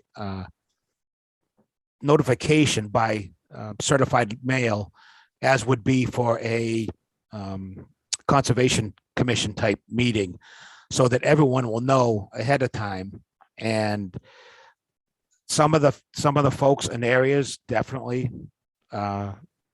may not have the means, and we're thinking that if the developer wants to pursue a significantly large extension, that a lot of the burden or most of the burden get put on them, is kind of where we've been leaning. But it's just, where are we going to, is it going to be 100% of all the connection fees or a part of that? That's the biggest question. That we gave some options, but it's just a matter of how the board feels. And follow up. Yeah. And David, that's the tricky part. If the developer if by running the sewer, the developer is getting, an extra lot worth $2 or $3 million, then I think it's fair. It's completely reasonable to put a large percentage of a couple $100,000 sewer onto the developer, and some of the other costs. But if they're just doing it because they've got a failed, they've got a failed system in this certain area, there's a different issue. So we have to sort of dig into the various aspects of this. And if someone is gaining a lot of benefit, it's entirely fair and appropriate to ask them to pay costs. And so, where to draw the line, it's very difficult. So like I said, I think that's great we're doing that, and it's great you're taking that tact, but we need to, sort of dig into that pretty deeply.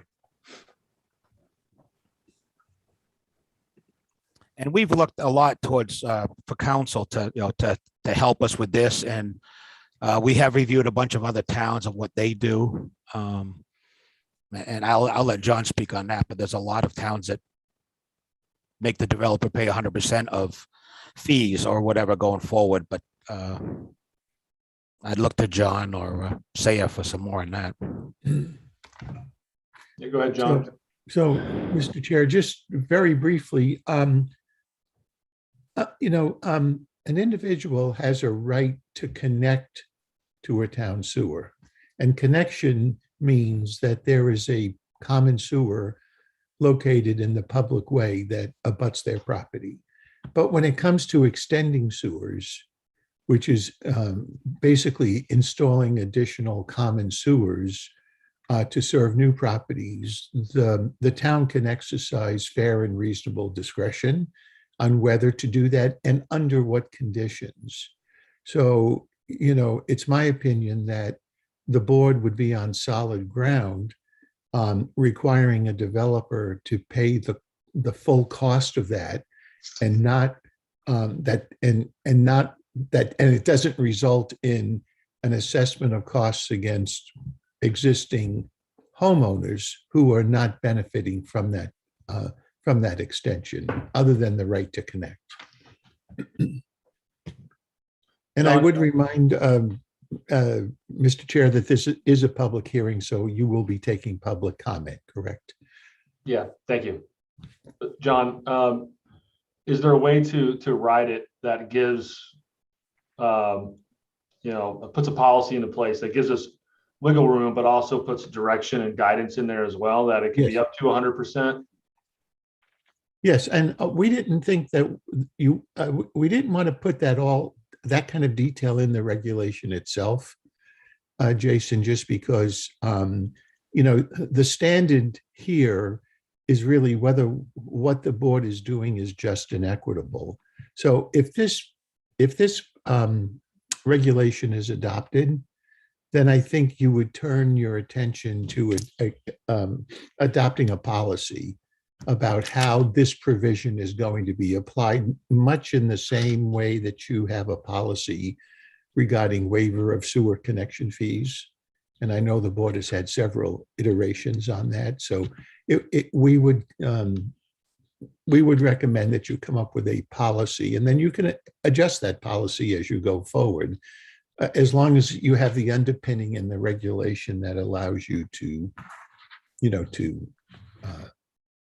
determine what percentage of the cost will be borne by the developer. Okay, I think that's a good solution in my eyes. So is that's in there correct right now, in the current regulation that allows us to do that?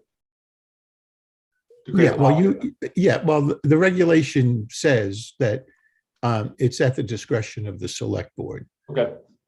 To assess all or a portion of the cost. And the way you would actually do that, we would recommend a policy be put in place. Okay, thank you. Any other comments from anyone before I go to the public? Okay, we go to Rick Atherton. He has his hand up. Jason, can you hear me? Yes, go ahead, Rick. Thanks. I was going to ask essentially the same kind of question Mr. Fee raised, and I think it would be helpful to the voters at town meeting to know specifically what sort of rights and permissions they had to previously approve that they're giving over to the select board as part of what's being undertaken. And I would suggest you ask town council to make a list of those. And that would make it clear. For example, Matt asked about the extension of the sewer districts. And there may be other things that are really quite important. But without knowing those, it's hard to determine what the issues might be. So that's my request, is to see what items might have required town meeting approval and no longer will. Thank you, Jason. Thanks, Rick. John, it was my understanding that it was there's items that were not supposed to be under the purview of town meeting, and we're moving those over to the select board as in regulations. Right. Yeah, the prior regulations. Oh, I'm sorry, Jason. I'm just trying to clarify. So it's not that we're taking it away. It's more of putting it in the right place where it should have been. But we can still clarify what those are. And it seems like we have those. The modification that Erica has just put up on the screen, the prior regulations said that any amendments to the regulations had to be approved by town meeting, and that was actually an incorrect legal statement.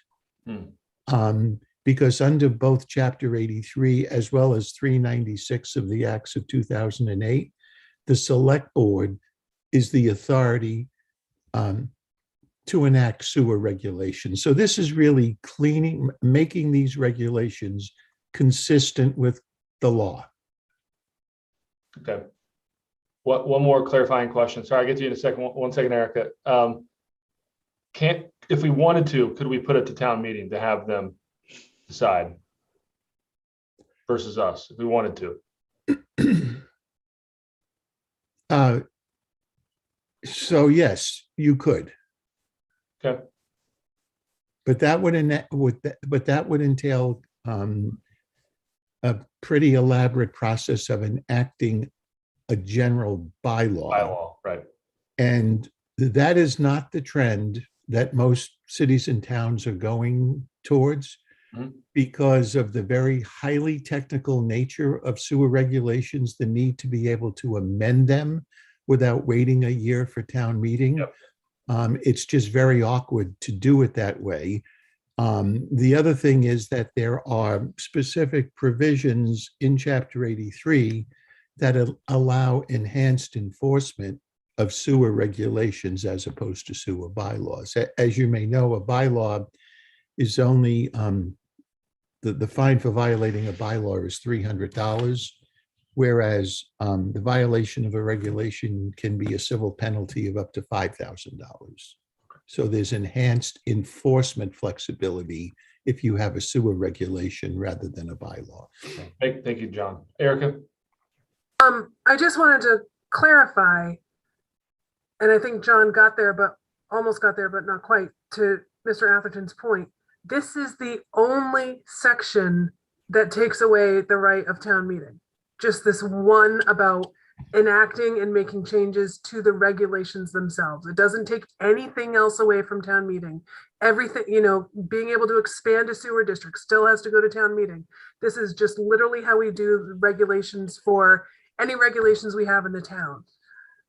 It is just this one section. There's nothing else in the regulations that's been taken away from town meeting. Thank you, Erica. Matt? Yeah, I'm gonna say, I just wanted to say pretty much what Erica did, and I'm comfortable with this understanding. And the world is very different. We have a sewer department now, and we have people who understand how much sewer costs us all now. And it's it isn't something that's free, and so I think people, it's very different. I would be fighting it if we were taking the, sewer extension away, but there's the regulation part makes complete sense. So I think this is good. Okay. Anything else? Anybody else in the public like to speak, or anybody here, board members? Okay, everybody's up. Oh, we go to the public, and Meg Glidden has her hand up. Fighting it if we were taking the. Go ahead. Hi, Jason. Yes, go ahead. I think this is good. I hear. Anything else? Anybody else in the public like to speak? Can you turn your volume down from the TV or computer you're watching on? Am I okay now? Yeah, that's good. Okay. Okay. I heard it said that when a developer is running a line. I can still hear. Meg, you have to turn off like YouTube or whatever you've got on, but in the background.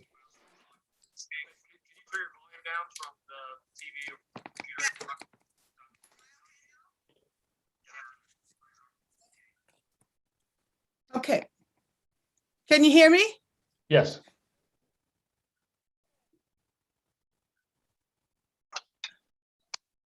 Yeah, go ahead, Meg. Okay. That's good. We can hear you. Hang on. All right. Off. No, everything's fine. We don't hear ourselves. Okay, sorry. Now. Go ahead. Now I'm back. I heard it said that when a developer runs a line past homes, that there would just be the stubs there. Whenever a line is run, are we now going to be required to hook up? This has been a real problem. Just in the year-round community, people are wiping out their retirement funds to pay for this hookup, just to put the lines in. And I'm wondering if that will always be required. If a stub is there, do you have to hook up, or do you have the option to hook up? John, Giorgio? So if a developer installs a sewer extension, and then under the sewer extension provisions of these regulations, if the select board then accepts the sewer and dedicates it as a common sewer, meaning it becomes part of the town's public sewer system, then the provisions on mandatory sewer connections would apply. But that's the whole point of this provision in the regulation that allows the select board to assess the costs against the developer rather than the individual homeowners. That's the whole point. Does that answer your question, Meg? I understand the developer would then have to pay for the hookup, but with the developer, then the homeowner obviously has to pay for their line running up and for the pump to hook into the system. And that's running between 30 and 70 grand. So even if they're paying that hookup fee, which is $7,000, $8,000, it's still a substantial cost to the homeowner.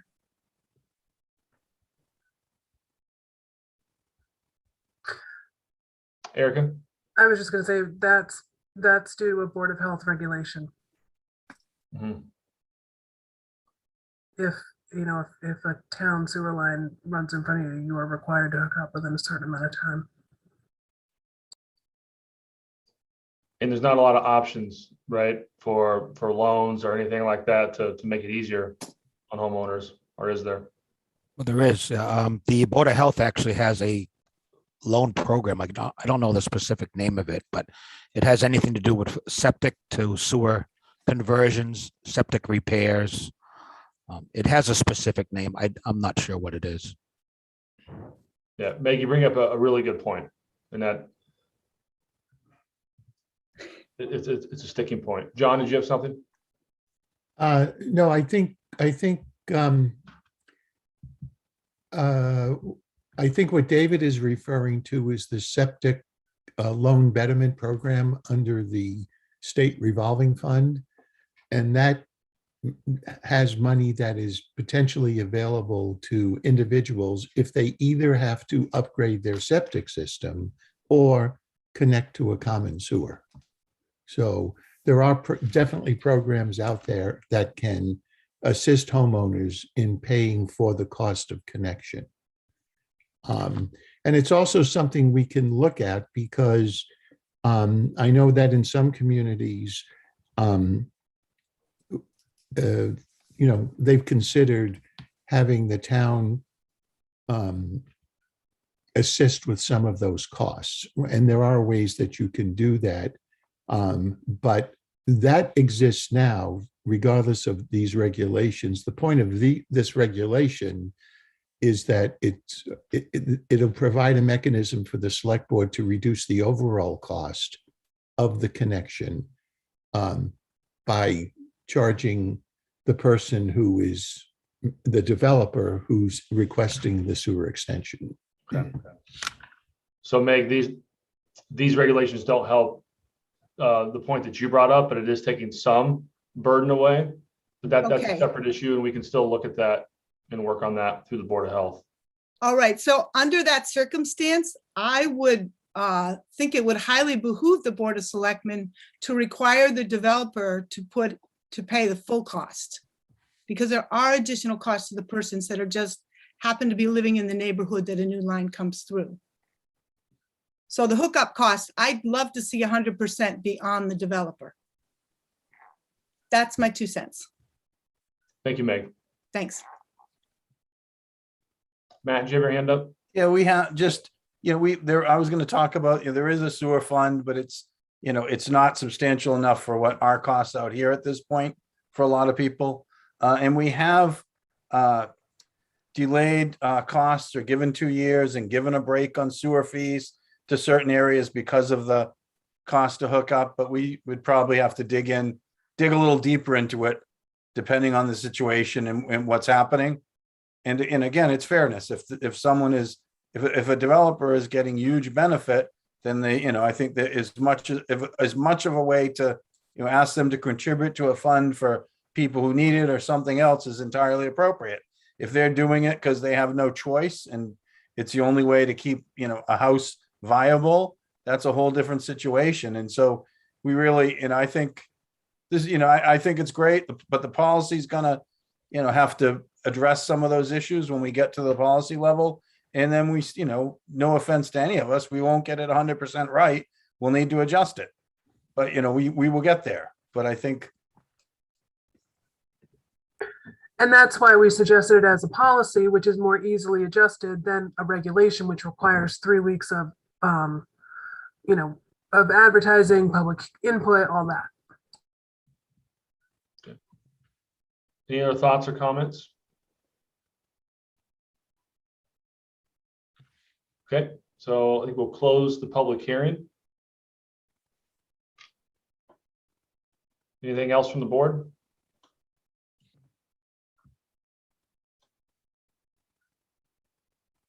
You ready to accept these revisions?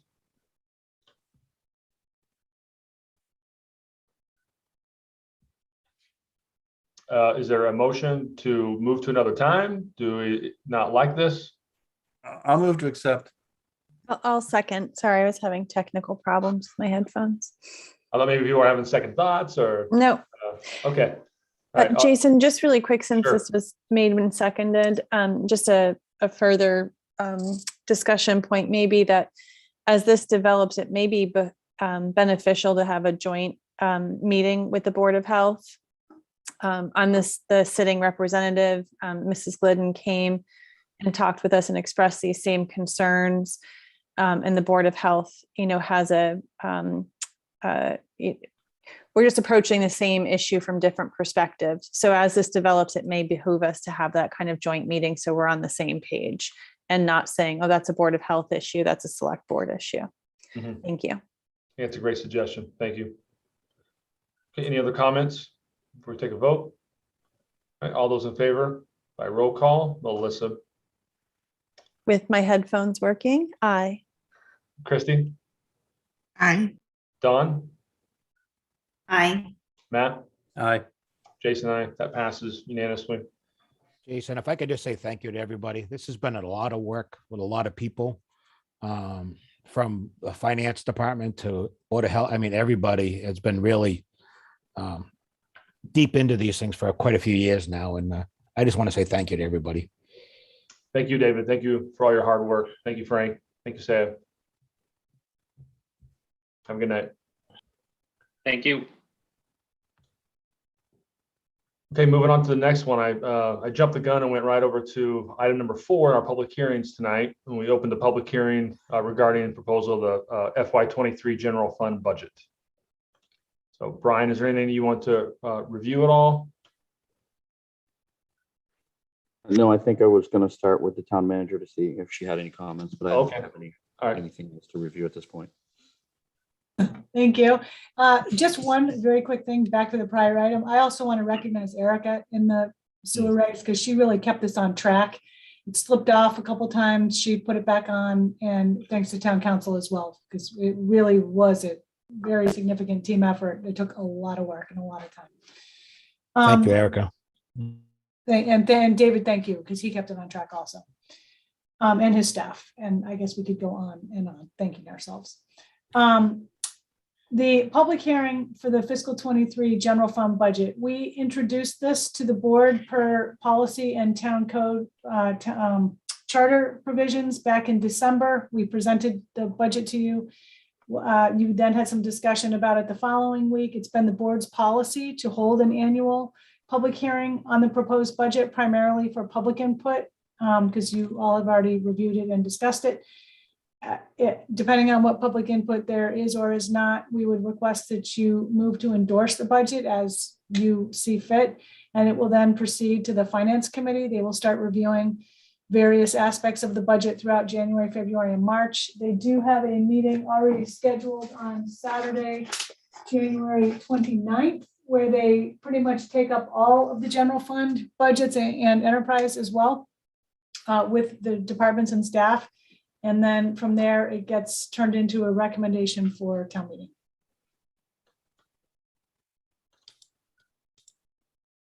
Thank you, Libby. This is a public hearing, so anybody from the public can speak. Raise your hand. Let's give that a second. Any thoughts or comments from the board?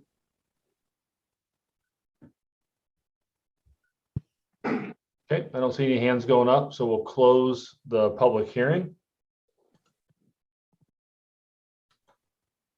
And there's no approvals from us or anything. This is more of a chance for the public to weigh in. Is that correct? No, you need to adopt the budget, Okay. right? I'm sorry. They need to move to adopt the budget Endorse. or endorse it. I'll make the motion to endorse the budget. Second. All those in favor? Melissa with her headphones? Aye. Matt? Aye. Don? Aye. Sorry, I froze for a minute. Christie? Aye. Jason, aye. That passes unanimously. That budget is endorsed. Thank you, everyone. That is also a lot of hard work. That starts back in June or July. Thank you, Mr. Chair. I'm at risk of repeating what we just did with the sewer regs. Thanks to Brian and his staff very much. They spent a tremendous amount of time. We always are kind of tracking a list of improvements to make as we move forward with the budget, and we're already doing that for fiscal 24. So thanks, Brian. And thank you, board. Okay, moving on to agenda item number 5, the public hearings. This we're going to open a public hearing to reconsider the revocation of the private shellfish aquaculture license held by Mr. Lambert at 10 Trotters Lane. And that public hearing is open. Jeff, do you want to give us a brief overview to get us started? Sure. Yeah, I'm happy to kind of recap again for everybody. I know this has been a bit of a process that's taken an amount of time, so I'll try to keep it brief. So to kind of recap, what brought us here today is the current town of Nantucket shellfish regulations have a section for aquaculture. And one of the requirements in there is a minimum level of production and level of effort. And what we saw with Mr. Lambert was our last kind of documented work on his leases was somewhere in 2015 or 2016. The regulations call for working a lease at least 1 out of every 3 years. We weren't able to document working from kind of that 2016, 2017 into the time period where we issued out the first potential revocation notice in April of 2020, after we were sure that 3 years had lapsed without working the lease and meeting those requirements. We then took that to SHAB later that year in 2020. SHAB granted Mr. Lambert a number of opportunities to continue, and I thought had a very fair process with him through there. I know Peter and Andy Lowell are on tonight from SHAB if you have questions for them in the process that they undertook, but I felt that they had a very thorough review and discussion. And after that, they recommended the revocation, in which case it came to the select board. And you guys were participant from that process thereon. Since that time, and we've had those discussions, and since the time where you granted him the ability to do some of the work on his lease, I know we documented the 2 gear confiscations that our shellfish constable had prior to, and the last one being in November. And then we had the last hearing in December, where you guys had originally voted to revoke those licenses and then decided to reconsider it, brought us here today. So that's the 60-second summary on the whole thing. I'm happy to take any questions. Again, this is something that, really dates back to initiating in 2016 to 2017. I mean, we're kind of 5 years in the making on this, and it's an unfortunate situation, but I know it's something that, we take very seriously at Natural Resources because we have to, maintain a level playing field for all of the other leaseholders and standards and make sure that they fit the guidelines and the leases and understand that the rules apply to everybody and they apply to them evenly and fairly. And we take that responsibility very seriously, and it's something that we don't take lightly. And I know we have a process that had some growing with the first revocation we ever did for some inactivity a number of years ago and kind of worked the kinks out. And it's something that, we feel comfortable with, and we continue to maintain that the requirements of the lease weren't met, and we're still continuing to pursue that revocation. Okay. Thank you, Jeff, for that. So 3 or 4 weeks ago, we revoked the license, and then Mr. Lambert came in later because he wasn't there for that public hearing. And so we are bringing this back up to decide if we want to reconsider that revocation. We also have Peter Brace here and Andy Lowell. If we have any questions for them, if they'd like to speak at all. So how would the board like to start with this? Melissa, go ahead.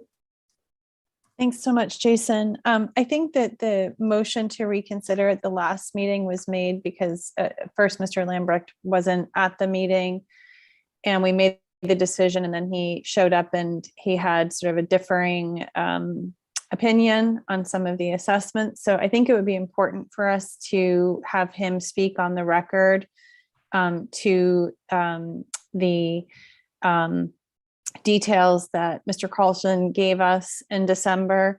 And then I think, in my opinion, it'd be appropriate for us to either ask questions of Ted or of Andy and Peter to get some more information as we reconsider this.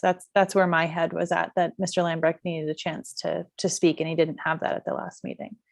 Great. Thank you. Thank you, Melissa. Mr. Lambrecht? Yes. Oh, yeah. Can you hear me? Yes, go ahead. Oh, very good. In the beginning of this whole process, a couple of years ago, almost now, I got the notification from Jeff. And as soon as I got that letter, I called him. And at that point in time, he says, well, don't worry about it. Give us a letter of intent, which I sent him a letter of intent, and I've followed through on everything I've said it. From that point on, his response back was to not touch any of the gear that was on the sites. And so I didn't want to go against, I'm not going to go out there and violate, some kind of law. But I'm not even sure that he had the authority to tell me not to touch the gear because the lease hadn't been revoked, So instead of sitting around doing nothing, I decided to rebuild the boat.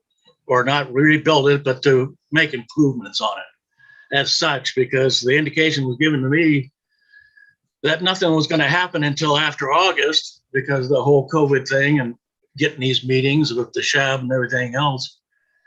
And that process ended up taking a hell of a lot longer than I thought it would. It was more involved than I expected it to be. And in the fall, I suffered an injury where I had to take some time to recoup from that. I had people hired and helping me, but I couldn't do much of the work myself. And I've been pursuing it ever since then. I made every effort to catch up and do everything possible. Now, as far as these violations go, the first time, well, I've never been served with a violation. No one ever served me with a violation. I got a notice, I got somebody called me on the phone and said, the shellfish constable is on has boarded your boat, which they never called me or said anything at all about it. Has boarded your boat and they're taking stuff off. So I immediately called them. This is on a Friday afternoon, and I couldn't make contact with anybody. I went down to their office and everything. It wasn't until Monday that I was able to get a hold of JC and find out what was going on. What I had was bags of shell and oysters on the boat, which I have in the past years, we've done that constant. You put them on the boat and that's that. And apparently it was a violation of, all right, there's a ruling that came out in the interim of some sort that you couldn't hold this, actually live oysters on a boat. You could hold the shell stock. And I straightened that out with the state about the culling operation, and they rewrote my permit such that I could cull on the boat and so forth and so on. Now, as far as the second one went, I had bags of empty shell. We came in late in the evening. Well, we came in late in the evening, unloaded 2 cages, loaded the truck up with as much shell as we could get. High tide, I dumped the rest of the bags of empty shell on the beach with another cage and came back when the tide had gone out, and JC had just left with the bags. I passed him on the road, and so I called him again. I said, well, what's the problem here? Well, he said it was a violation. And I said, yeah, I have read through these state records and everything else, and I still can't find anything that says you can't put empty shell, on the beach and come back and pick it up after low tide. You know, it's just, I haven't found that yet. So I've been at this for 10 years. And I've been trying to rebuild this thing. I've made every effort to jump through every hoop that everybody wanted, and I've done the best I could do. And I've got a huge amount of money invested, as well as thousands of hours in trying to get this thing to work, because this is what I'm going to do. I dropped all my construction stuff and went into this whole hall at the beginning of this whole mess, and I wasn't even allowed to go back and start on it. And I don't know what to do. I'm just looking to work. And this is the job that I've got. This is a job I've invested over $100,000 in. And I just want to work the job. I don't want to skirt the law by any means. I've never had any intention of skirting the law. If I thought that something was wrong, I wouldn't have done it in the first place. I wouldn't have had anything to do with it. And to this point, I still don't believe that it was a violation to put that shell on the beach, to take it and put it in the driveway. I pick up that shell, I put it in the driveway, I drive over it. There's absolutely no hazard to any person anywhere. I'm just trying to get the job done. We've been hard at it and worked this day after day after day, all the way. We were out Christmas Day, we were out before Christmas, we got all the new stock down, and we've got stock that's being in the process of being sold now. These oysters have been on that lease producing, filtering millions of gallons of water for all those years. There was live oysters there working. Obviously, I wasn't there working on them, and there's a whole explanation for that if you want to go through that process as well. I'm just looking to work. I'm not trying to skirt a law. I'm not asking for benefits of the government or anything else like that. I pay my own insurances. I have no days off. I don't get holidays. I don't get anything. You know, at the beginning of the year on January 1, I put down $10,000 insurance just so I can have a job. That includes the construction stuff as well, but I've always taken responsibility for working for myself. And like I say, I'm not trying to skirt anything or short anybody or put anybody out of a problem. I'm just looking to work. And that's it. I don't know what I can do. Thank you, Ted. I think there'll be more times for some questions and stuff, and you'll be able to comment more. Does anybody, Jeff, would you like to respond to any of that? Does any board members like to ask any questions? Jeff? Sure, I'm happy to respond to a couple of things just to clarify, especially as they relate to the confiscation that goes on. So anytime our department confiscates any shellfish, whether they are scallops or oysters or clams or mussels, whatever they are, there's always kind of a secondary process. And in this case, anytime we've confiscated oysters, we always do that in consultation with the Division of Marine Fisheries, and always make sure that the Division of Marine Fisheries is essentially the instructing party to confiscate shellfish in this kind of situation. So I know JC was in direct contact with the Division of Marine Fisheries and talked through the situation. I know you're dealing with bags that have animals in them, whether they are live or dead. That's something that we're not necessarily going to determine in the field. But the Division of Marine Fisheries instructed him to collect both the time from the vessel and the time that they were found on the ground in Pulpus Harbor for the bags that were there and were available to be found. I know there was some question of whether or not all those bags were even recovered in the second instance. But that's also, the purpose that we talk to the state about, to make sure that there's not an issue or they agree if there's a different way to handle that. And in both times, JC was instructed to confiscate and destroy. And that's what led us to both of those confiscations. Jeff, is there an instance where, like, this is not that Mr. Lambrick was targeted, but because we're paying attention to him, like most leaseholders, and I don't know this industry, so I'm just asking for clarification that this happens a lot, and we just happen to see this with him, and so he's somewhat targeted because we got an eye on him with everything that's going on. Is there any situation like that could have occurred? So in both these cases, and in both instances, especially the second one, is it came in as a report from the public that they saw them. and they call. So it's not something where we're necessarily out looking. The guys that do oyster and do aquaculture, they have very strict protocols from the state, especially during kind of the Vibrio period of the year from kind of May to October and round dates for everyone, where they have very strict procedures for how they're handled, how they're covered. They have to be iced in a certain time. They have to be shaded in a certain time. They take shellfish sanitation very seriously, and any violation of that is something that they take very serious, because if there's an issue and someone gets sick, not only is that potentially, in some cases with shellfish, can be life-threatening to certain individuals, but it's also something that, if people get sick from Nantucket shellfish, that's something that doesn't affect just one single grower. It could affect everybody, because it's something where people don't want to be worrying about the shellfish that they're getting from the store. They want to know they're getting a good quality product and not have those issues. So we've seen it. I mean, I know famously a couple of years ago, the big oyster fest in Wellfleet was shut down because they had a case of some shellfish issues from a single person. I know, not to sound gross, single person threw up in the water unrelated to that and contaminated shellfish, and it shut down their whole event because the state was so concerned about the spread of those things. So we take it seriously. Okay, so you were notified by the public on this, wasn't you? Weren't you were notified by the public and then you responded, which you have to legally, I'm assuming. Yes, if someone calls with a concern, we try our best to respond. Okay, Matt, you had your hand up.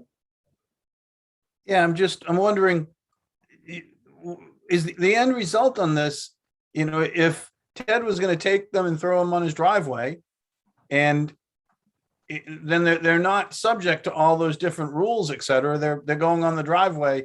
The end result is the same. If you guys take them and toss them in the dumpster, which we saw the picture, we're in the same situation, right? Yeah. Yes, the end result the same, but I would say in this case that the journey for how they get there is the important piece.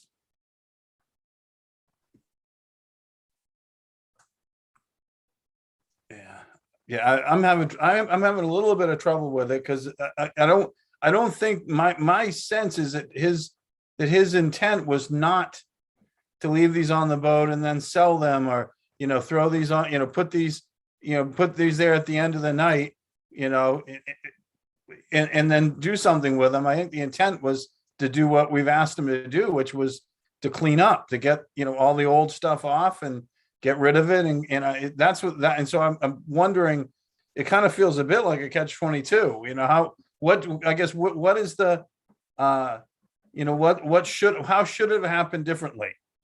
I guess from the perspective, from the enforcement perspective, what should he have done differently? Why does it rise to the level of a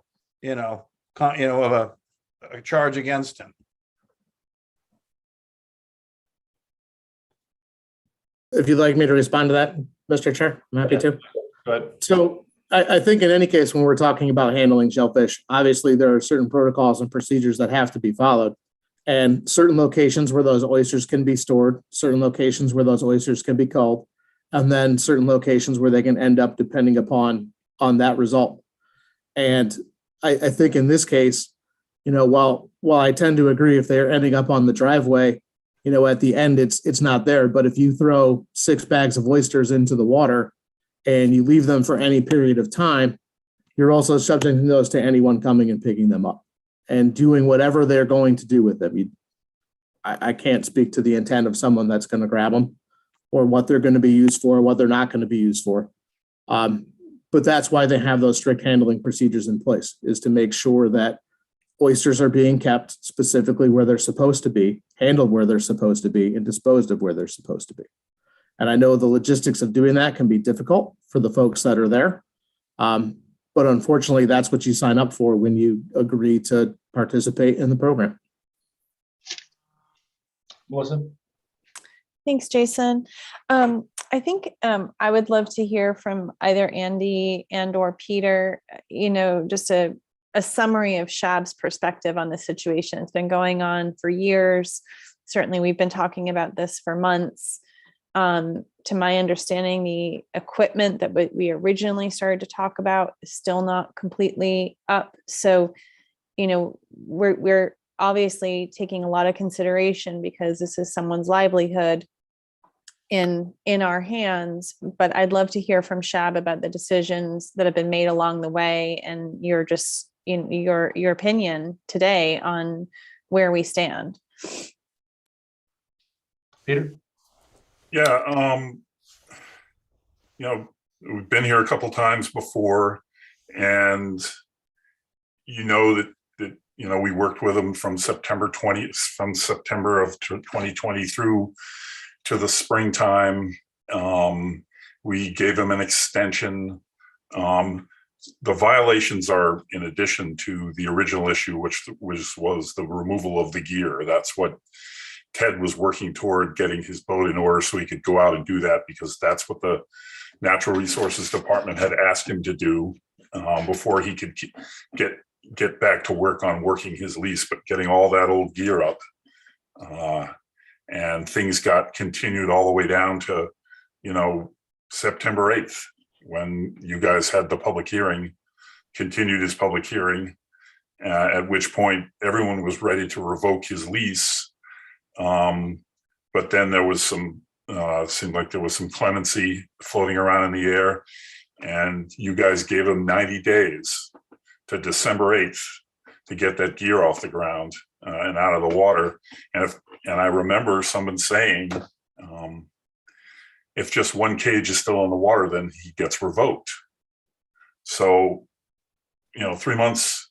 And we were nervous about the weather and whether he'd be able to get it all done in 3 months, because you're getting into the bad part of the season. And I wasn't at the December 8th meeting, so I don't know, but I know from September 8th that,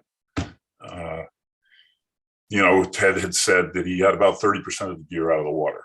So I'm curious to know, did you get it all out of the water? Because the select board said, if you don't have it out of the water, your permit is revoked. The violations are the violations. Those happen after the fact or during the process. But I also need to express, that the longer this process goes on, creates a precedent for future leases and enforcement action for people that may fall into,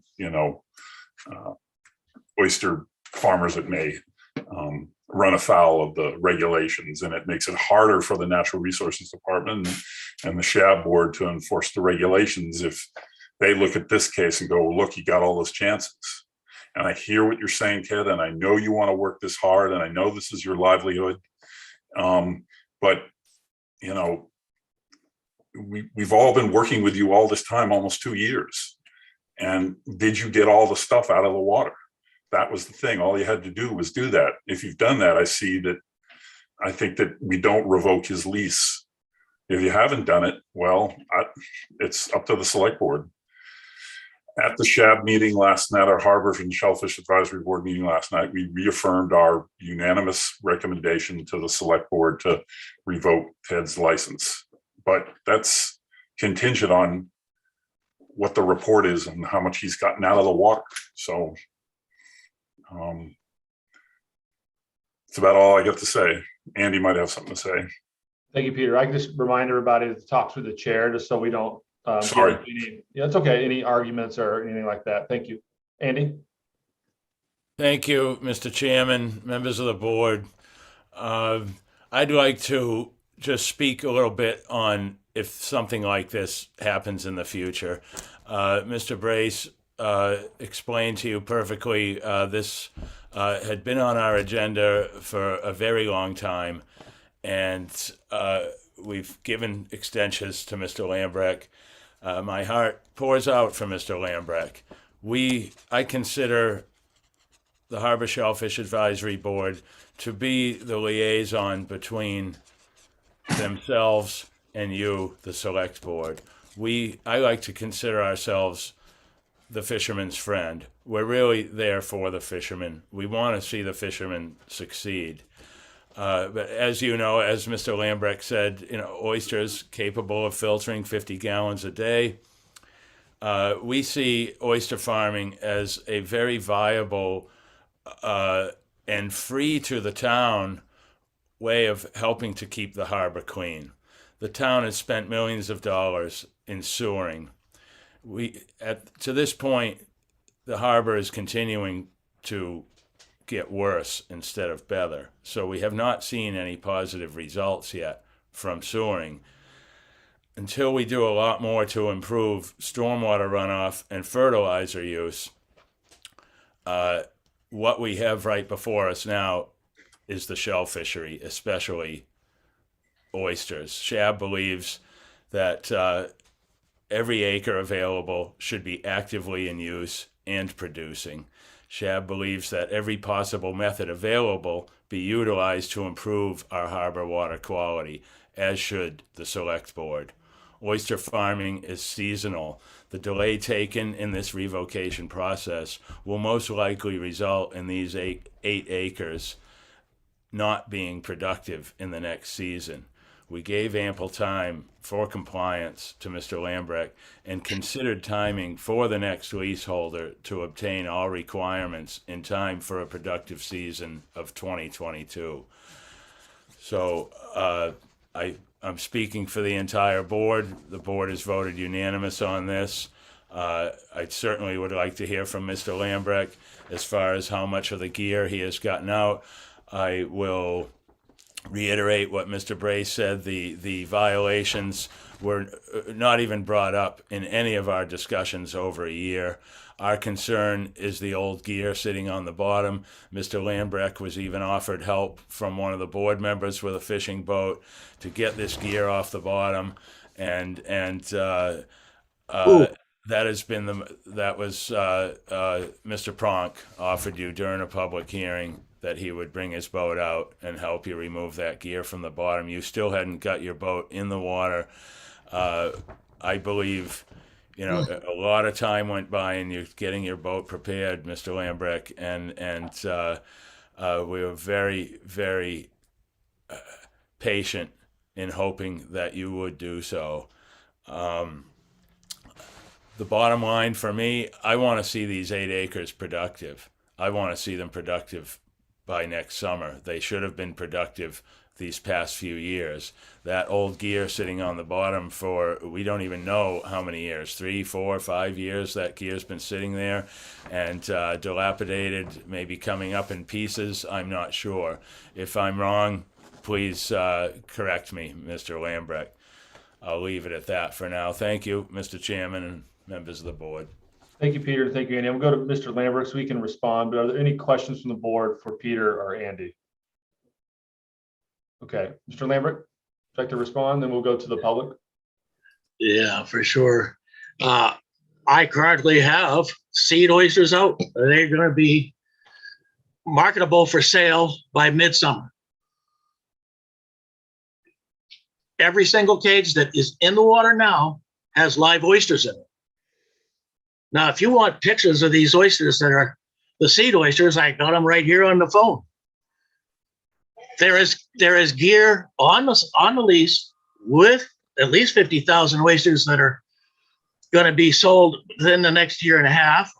I'm sure that only a portion of those ones that are growing now will be marketable by midsummer. By the fall, the rest of them should be. I have seed ordered for next year, coming in the spring. Those sites will be producing. I'm sorry. I can't tell you anything else. I've touched every piece of gear that's down there. Every cage that's on those leases has live oysters out. Now I'm selling, I've got a load of oysters that is going to a food bank program in another 10 days, within the next 10 days. I've got a bazillion other ones there. They're going to go to a Intershell or one of these other processors, so they're going to shuck them and use them for meat. As those oysters are taken out of the water, the cage comes out, everything gets reused. When the new seed comes in, cage goes back in again. That's how it works.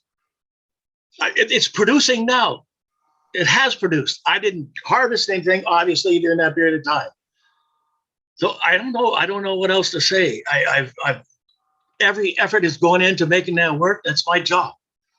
I haven't shirked that responsibility by any means. And I still, all right, you nixed the lease right now, you nixed everything. I'm sitting on tons and tons of gear. I've got livestock. What do you do with it? You just throw it away. You know what I mean?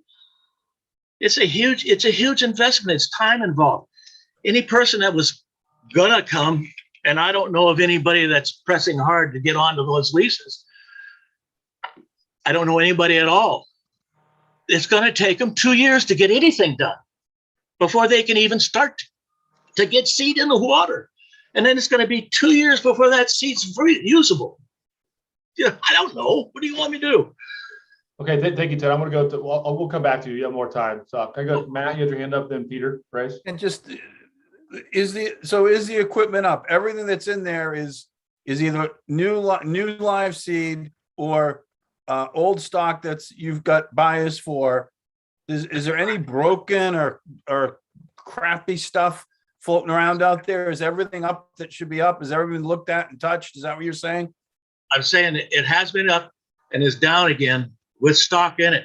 There is, and I'll bet you if I keep searching, I can find a float here or a bag there or whatever. But we're going through that process. That's what we spent the day before Christmas doing, is pulling up old bags and stuff. You know what I mean? Anything that we can get out of there, we're trying to get it out of there. We're working at it. It's labor intensive. It's time is involved. I don't know. You know, I just keep working at it. That's all I'm doing. Yeah. So Peter, your hand up. Yes, through you, Mr. Chairman, to Ted. You know, maybe I'm missing something, but I thought that the order was to get all the old gear out. I didn't realize that you were supposed to be putting oysters into the water while you were doing that. And Jeff, we're going to need Jeff to clarify this. And I think it's great that you have oysters in the water, but kind of didn't really tell anybody about that. And did you by December 8th have all your old gear out of the water, which was the concern, which was the order from the Natural Resources Department to bring your lease into compliance? I mean, I think that's what we're here for.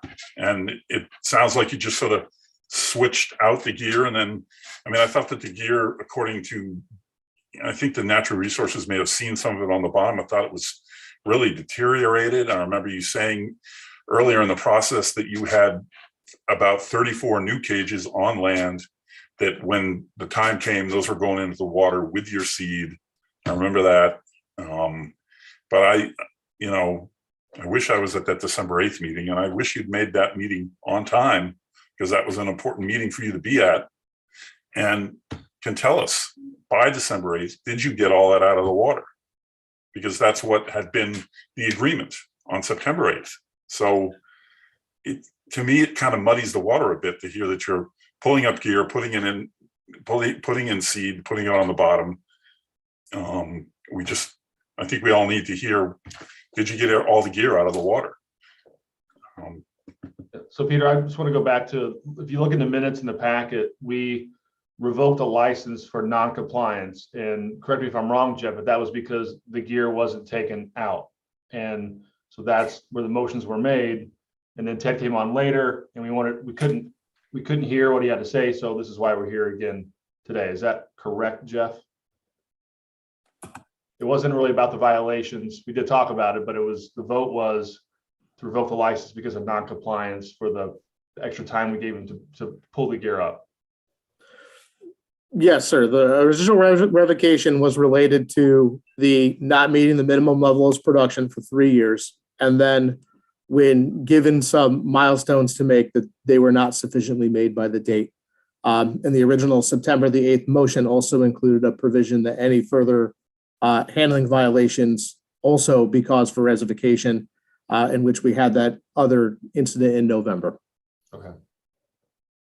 So it was twofold. Are we okay if we go to the public? Dave Franzuto has patiently had his hand up for a while. This is a public hearing.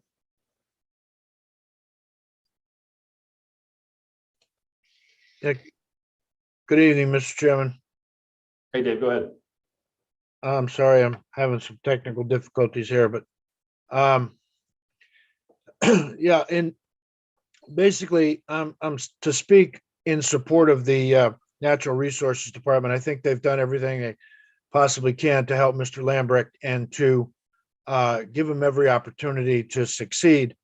I think that having issued or been part of the process to issue several of these licenses from the beginning, many, many years ago, we've always taken into consideration the fishermen's difficulties, but I think the non-production for 3 years is significant.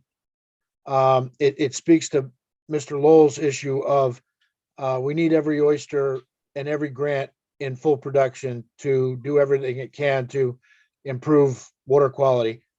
The other issue I wanted to bring up is that, and Jeff Carlson talked about this, any type of negative response from the public to any of Nantucket shellfish, I don't care what it is, bay scallops, quahogs, oysters, soft shell clams, whatever, it is a complete black mark on Nantucket. We had an issue several years ago with bay scallops, and we overcame that. But the product being given to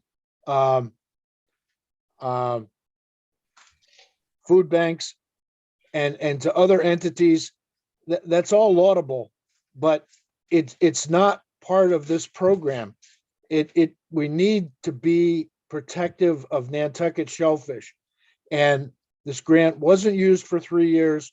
We went through a lengthy process at SHAB reviewing this, making recommendations to the Natural Resources Department on how to deal with this. And I think that your revocation on December 6th was perfectly in line. And I'm sorry for Mr. Lambrecht's issues, but I think you need to stay the course, reaffirm that vote, and revoke this license. Thank you, Dave. Just for clarification for the public, you're part of SHAB and you voted to revoke this license, right?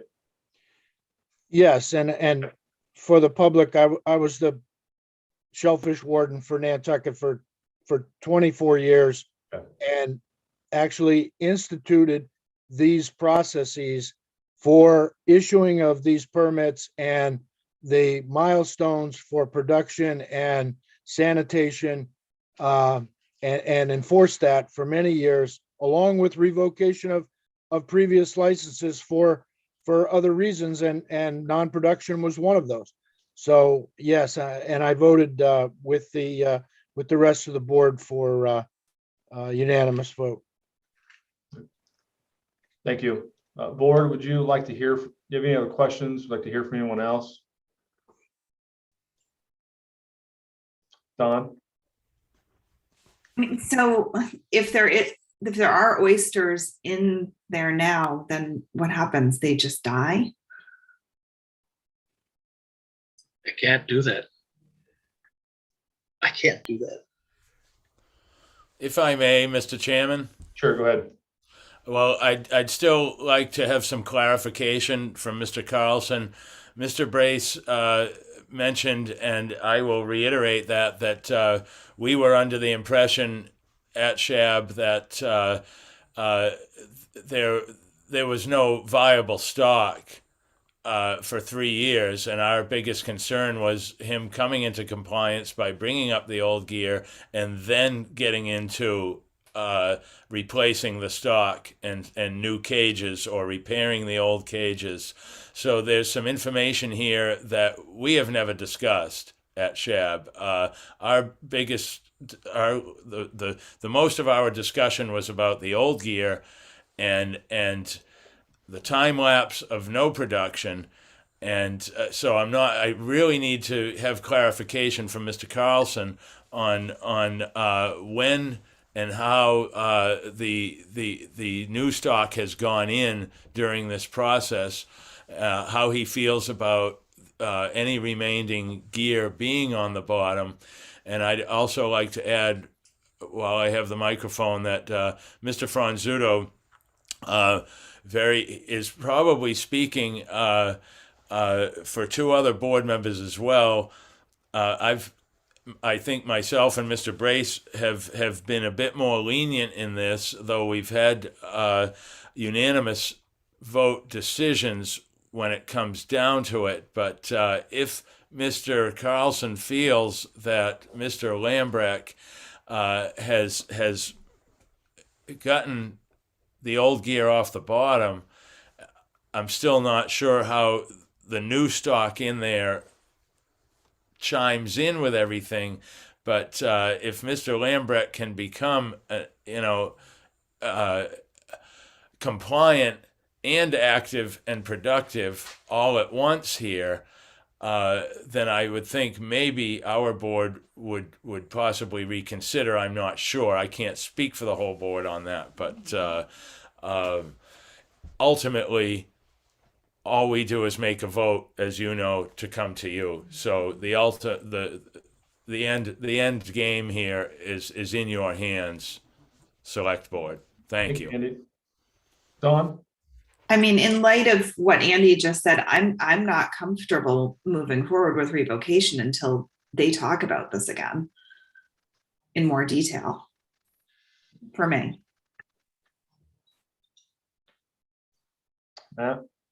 Yeah, I'm with Don. I would like to understand, if we're gonna revoke, what are the next steps and how does that happen? And who does it and when do they do it? And all, I'd like to have a plan for this. And so, the other thing I think that we all, Ted isn't going to say it himself, and I'm sorry, Ted, but my interpretation from, his sister was that he hasn't gone to a couple different family funerals and other things he should have attended because he was out doing what we asked him to do. And my heart goes out to him, and, he's not going to tell us some of that, but I think he's made, a real effort from what I understand from other people, not from Ted, but other people. He's made a real effort over the last, 6 months, year.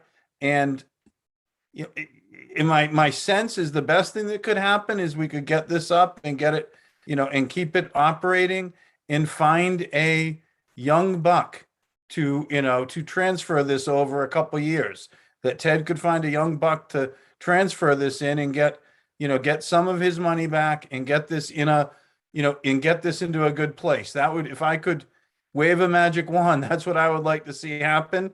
No offense, Ted, you're probably around my age, and when neither of us are getting any younger. And so that to me would be the best result is sort of get something like that in place. But that's all.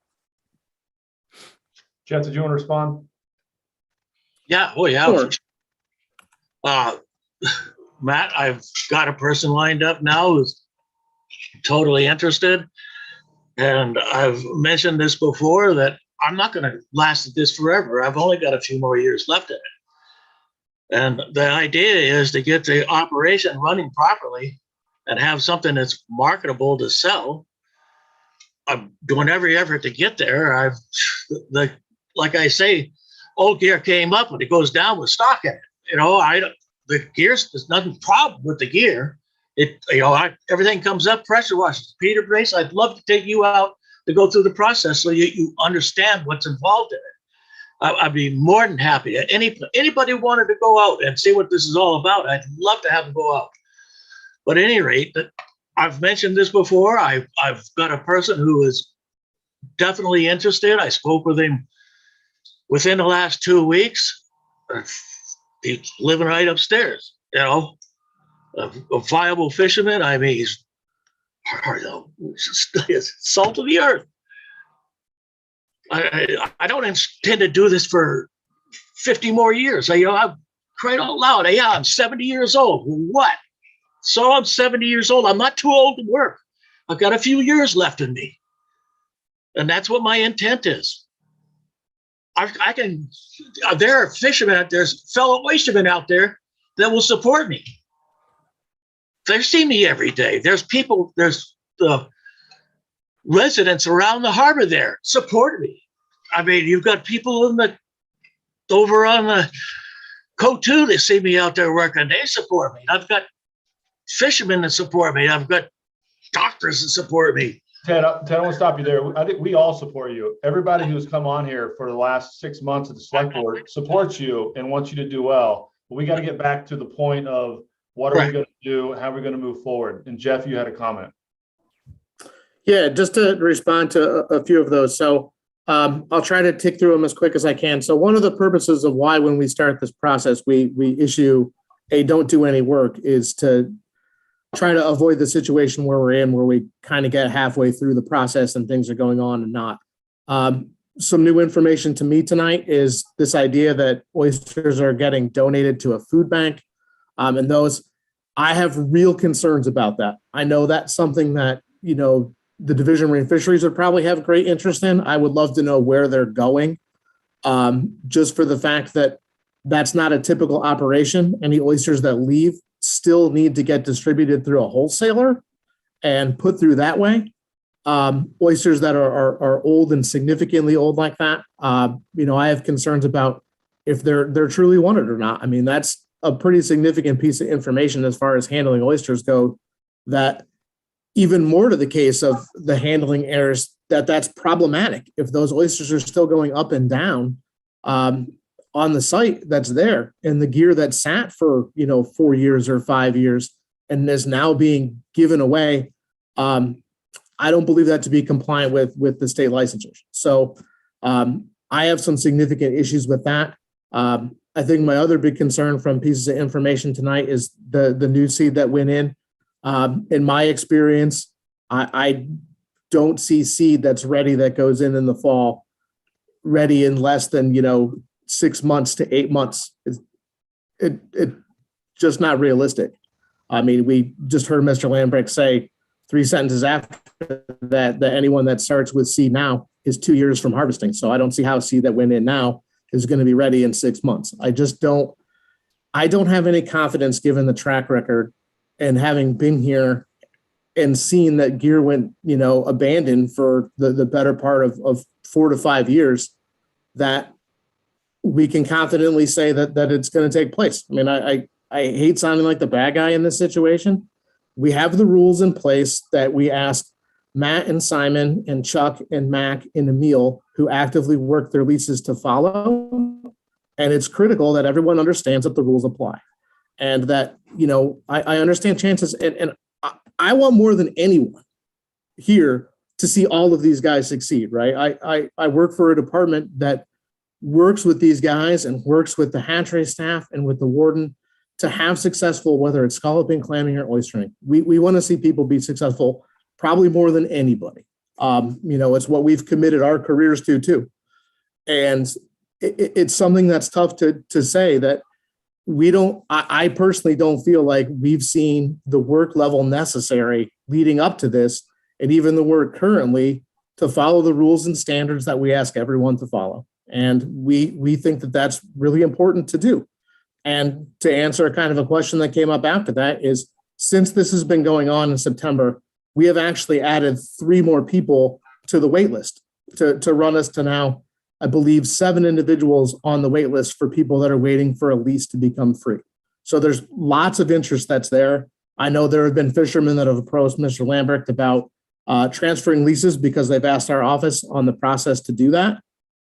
So those conversations definitely have occurred. I mean, I know they have. And, you know, I hate being in this situation and hate being here and hate it, you know, dragging on longer than it definitely should have. But I think, you know, from the standards that we expect our growers to have, that we feel that this license should be revoked for all the reasons that we've already previously documented. Thank you, Jeff.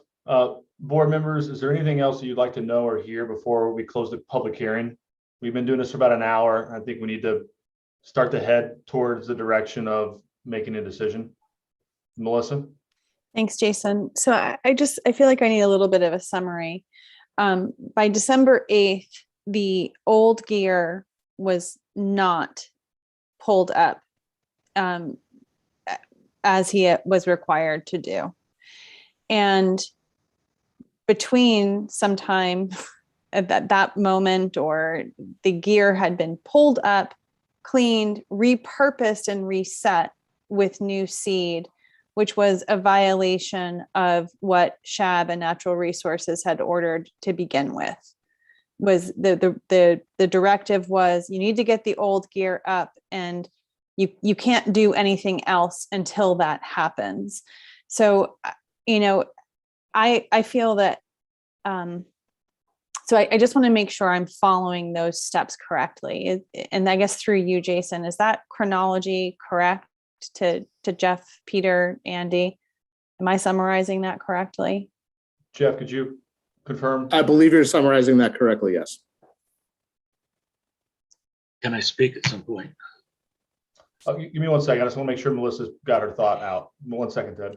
Yeah, I guess, you know, my thought right now is that as much compassion as I have for the situation, I do feel that Mr. Lambrecht has not been following the directives of the rules, and they're there for a reason. And I do agree with Peter also that it sets a very difficult precedent if we set rules and people violate them because they think they're doing what's right. And I have no doubt that Ted's intentions are really good.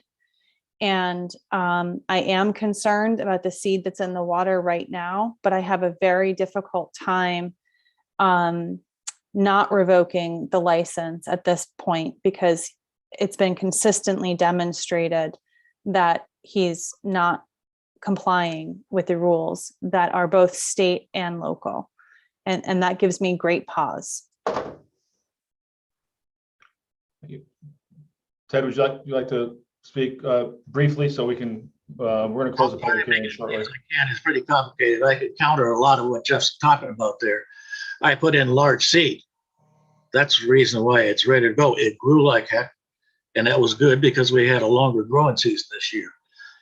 Generally speaking, the 2-year thing goes what you put in a normal size seed. If I go in the spring, I'm not going to buy 3/4 inch seed. It's going to be a lot smaller seed, and you sort through it. That's why you got the 2-year process going on. I have seed now that is of legal size, but it needs to be hard. The shells need to be hardened up and stuff like that. To that point, what am I supposed to do with the oysters when I pull these cages up there? They're chock full of oysters, and I sort through them. I call them out, and I take the old shell out, and I put the old oysters back down again because I've got to sell them. I can't just dump them. You know, I don't know what to do. So I found a market.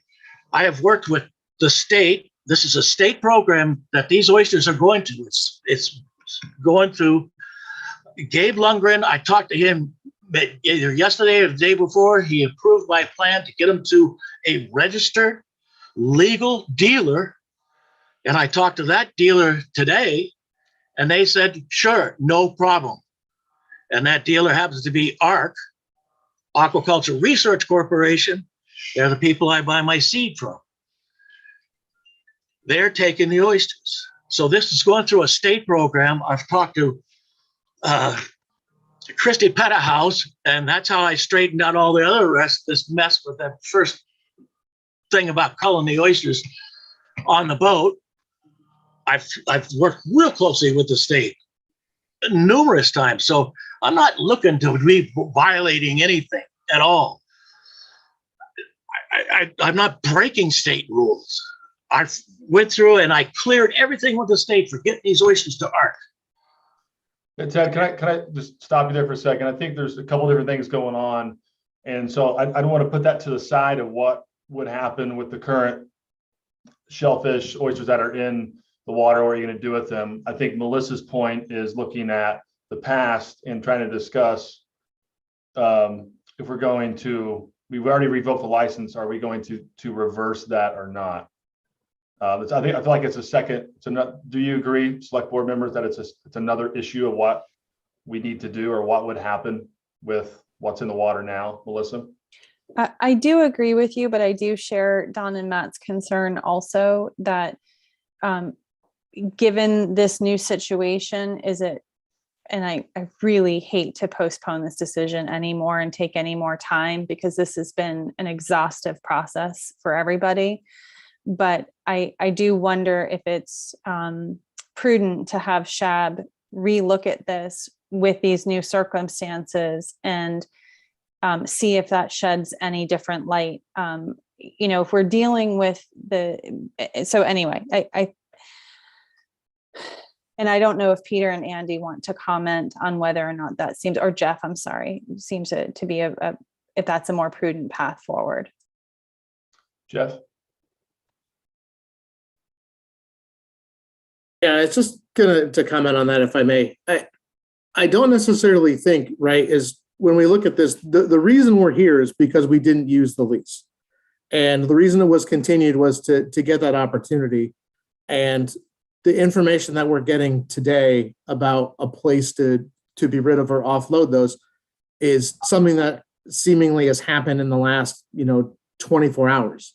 But I think from our perspective is it still doesn't necessarily erase the greater than 3 years of inactivity and not meeting that production and the other issues that have led up to it. Is it may end up being a place where some of these oysters will end up and could possibly end up if those things all line up and all of the proper permitting and handling takes place.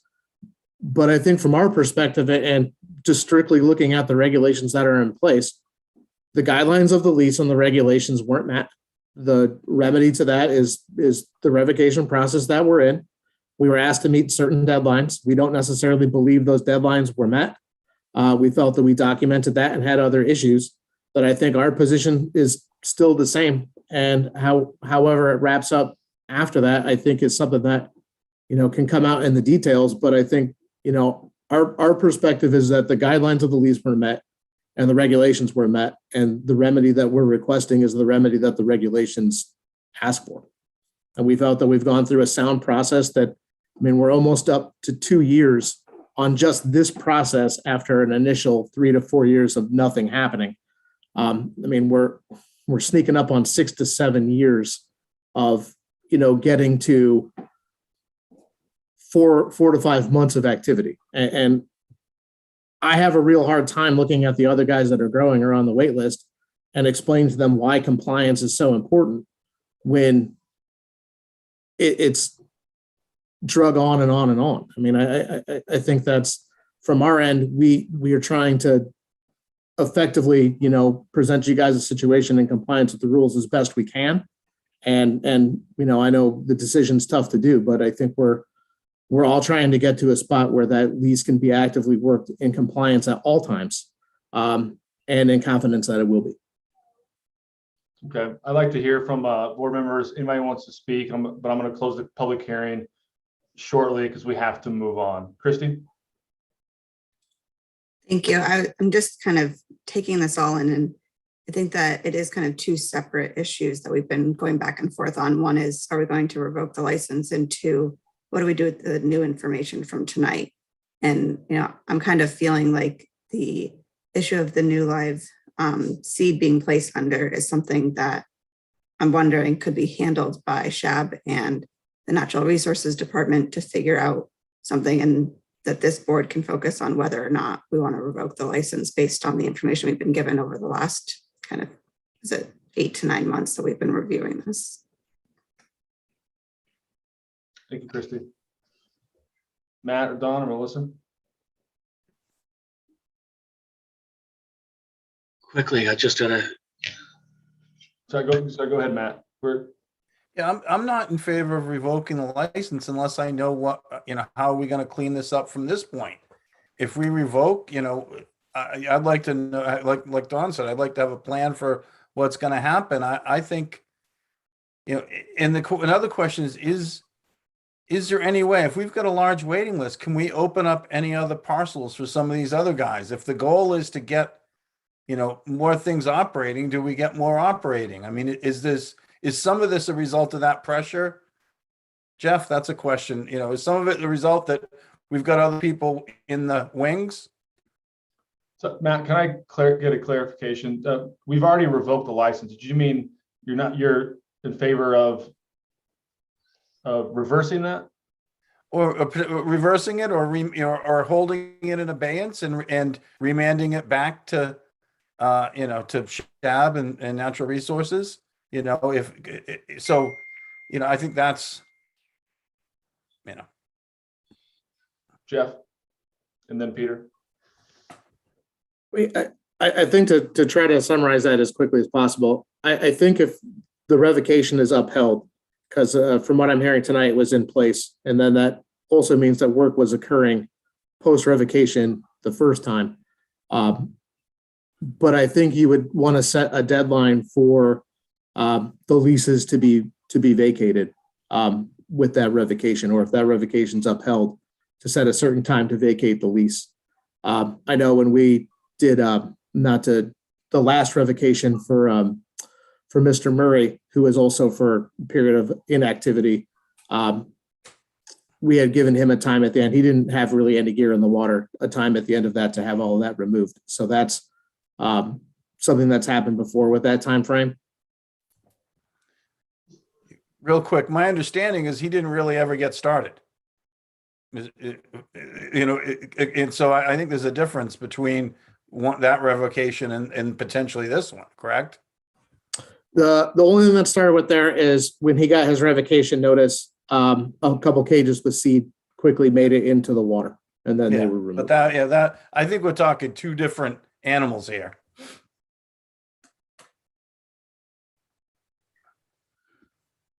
Peter? Yeah, just quickly, I don't want to drag this on at all. I agree with Jeff.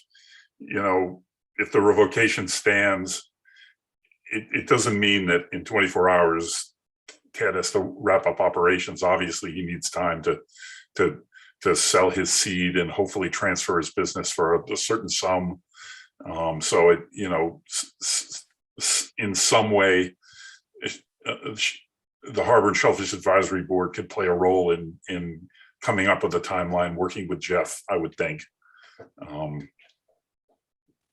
We're not a bunch of heartless people, and we all feel what Ted is feeling. We just have to abide by the laws of the town, and that's what we're all attempting to do. But that doesn't mean we're gonna make it end by the end of the week. It's a lot of gear. It's a lot of closure for him, and it's wintertime, and we don't know what kind of weather is coming. So anyway, that's it. Thank you, Peter. John, Giorgio, did you have a comment? I saw you unmute. I'm just trying to figure out procedurally the best way to proceed here.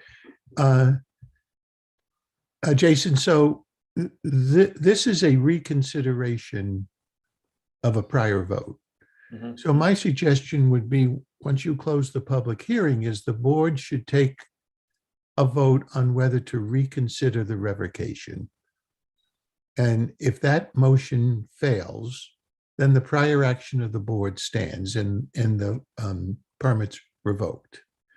If reconsideration passes, then I think the board needs to decide, do you want to make another motion to remand this matter to SHAB for an updated recommendation based on the new information that you've received tonight? And if SHAB comes back and says, we've considered the new information, our initial recommendation stands, then I think the board just needs to act here and either revoke or not revoke this license. Okay. Thank you, John. Board members, are there any other comments or questions or thoughts before we close the public hearing? Christy? Thanks. Just a clarification from John. So if we don't reconsider the vote, then the Natural Resources Department will still need to have a date that vacate the lease. Is that something that we would set tonight, or is that something that they would discuss?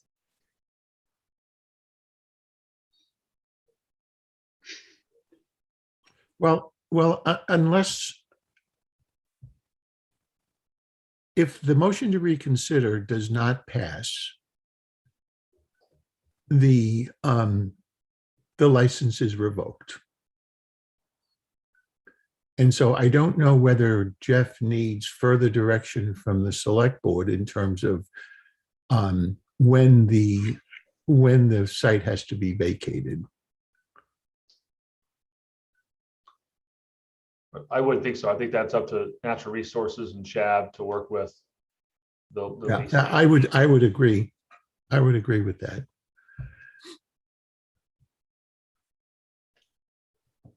Okay, anything else?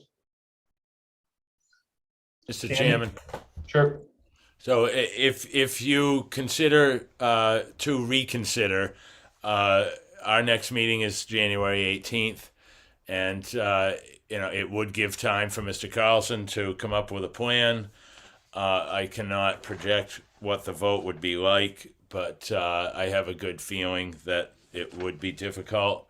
You'd probably come back with the same condition you're in now, but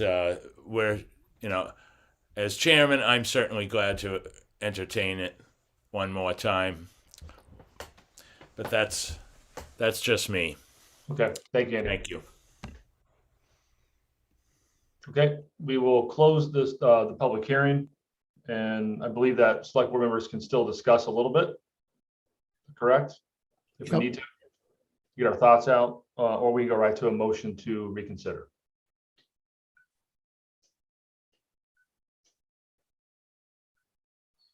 I'll make a move. I'll make a motion to reconsider. Okay.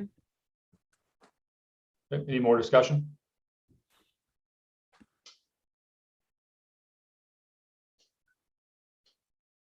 Okay. Well, if no one's going to say anything, I feel like I have to. I think we should reconsider it and remand it to SHAB and have and understand the impacts and how this will go. If it's revoked, what are the rules and what are the time frame and how is it enforced, et cetera.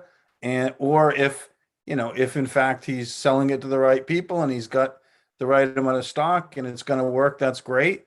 And if there's a way to open up more spaces for other, more area for other people. If the waiting list is long, is there a way to open it up for others? I mean, I think there's a few things going on that's not part of this, but I feel like, so anyway, I'd like to see us remand it to SHAB. I'd like us to remand it to SHAB and so it's clarified either direction. I feel like there's certain things here that there weren't really answers to. Don's asking questions and there's a big, a big pregnant pause and nobody so I feel like, there's one more shot at this. Melissa? Thanks, Jason. I guess I'm just going to respectfully challenge some of that, Matt, because I feel like the decision that we had to make was based on the gear issue. And I think Peter did a really nice job of summarizing that for us. And understanding that this issue has been going on for several years. To me, the issue of what happens with the seed and the transfer of Ted's business, if ultimately revocation, whether it's tonight or in a month, is what happens, is all dealable with Natural Resources and SHAB and is really not our purview. It's our concern as citizens for sure, but this is the kind of stuff they manage all the time. So I'm feeling really hard pressed to uphold the decision that's been unanimous by SHAB continuously, the recommendation that's been made by our Natural Resources Director. And I'm also feeling frustrated that we have, given Mr. Lambrecht a number of chances to just simply deal with this gear. And those were chances on top of the chances that SHAB has given to him. And I understand there have been a lot of complications. And I think that's why this board has given such great consideration and so much time to this particular issue, is because we want for Mr. Lambrecht to be successful. We want for the shellfish program to be successful. And unfortunately, I feel like he's not able to manage this business and comply with those rules. So regardless of the situation that Don brought up about what happens with the shellfish later, I think that's going to be solvable regardless of our decision about whether to uphold this tonight or not. And I don't feel like I can in good conscience, again, extend this opportunity. I feel a little taken advantage of in some ways, that this opportunity has been, extended time and time again. And the simple issue with the gear was not resolved satisfactorily by the time we gave him to do it in. And I do think that sets precedent for other, not just fishermen. I think it sets a precedent across the board that when we give a timeline, we have to mean it. So while I understand and sympathize with all of those other issues, I'm really not sure that I can support this motion to reconsider tonight. Thank you, Melissa. I opened this meeting with talking about looking through the lens of kindness and patience. And I think the select board has done that starting back in September, giving more chances and listening. And even when this last meeting in December, we did it again. It's like, well, let's just have another conversation so we can listen to Mr. Lambrick. And I think we've done enough. We have been kind and patient, and I think we have done that. I just wanted to make that point to my fellow board members. Any other comments before we take a vote? Dawn? I think very much that we have done that as well, but I also have seen what is now progress. And I just really like it to go back to SHAB personally and have a more thorough review of all the implications. Okay. Can I speak just once? No, we've closed the public hearing. Okay, I got you. Yeah, we're gonna take a vote here. Sorry, Peter, I know you had your hand up as well. So on the Matt's motion to reconsider, if we're ready to take a vote, all those in favor to reconsider, Melissa? I can come back to you, Melissa. Matt? Yeah, would you? Yeah, Matt? Christy? No. Dawn? Aye. Melissa? I will support it, but this is the last time for me. That's a yes for It's you? it's a yes. And that's a no for me. So the motion to reconsider passes 3-2. Any clarification you need, Jeff, or anything else before we? I think you need another motion to remand to SHAB. Is that your motion, Dawn? I'll second that. Okay, all those in favor of the motion to remit to SHAB? Aye. Melissa, Matt? Aye. Christy? No. Dawn? Aye. Jason, no. So that passes also 3-2. Erica or Jeff, is there anything else you need from us? If I may, Mr. Chair, can I just ask one quick question? Sure. As I understand the purpose of why it's going back to SHAB, but I just want to be very clear on what we're expecting to happen or what is allowed to be occurring on the lease in between tonight and when SHAB's able to hear it. I believe Andy said their next meeting is on the 18th. Yes. Yep. So just if there's any clarity from you guys on what your expectation is before then. I understand the discussion is to talk about what's going to go on, with the lease in the future, but I just want to make sure that everyone here is very clear on what's able to be happening up there right now. It's my understanding that SHAB would relook at this and make another recommendation to the select board to revoke the license or come up with another avenue. Please clarify. That's kind of what I heard from Andy. And he If said, I may, Mr. Chairman? Yeah, you said you couldn't guarantee it any other way, but you could look at it. No, well, if I may, Mr. Chairman? Sure. Well, Mr. Fee has some questions that he'd like answered. If any other board members want more information, I'd like to have these before our meeting so that we can make sure your questions are answered for the next time this comes before you. Of course, some of those answers can come from Mr. Carlson, or most of them really, but we need to know specifically what they are from the select board. Thank you. Yeah, Peter. Just one quick point of clarification. I agree with everything Andy said. We'll get it done as probably you'll have a recommendation after our next meeting. But I want to make sure that everyone understands, I know Jeff does, that the reason that there are 7 people on a waiting list is because there is no more Harbor Bottom to dole out. If there was, then the people on the list, 2 or 3 of them maybe might have plots to work.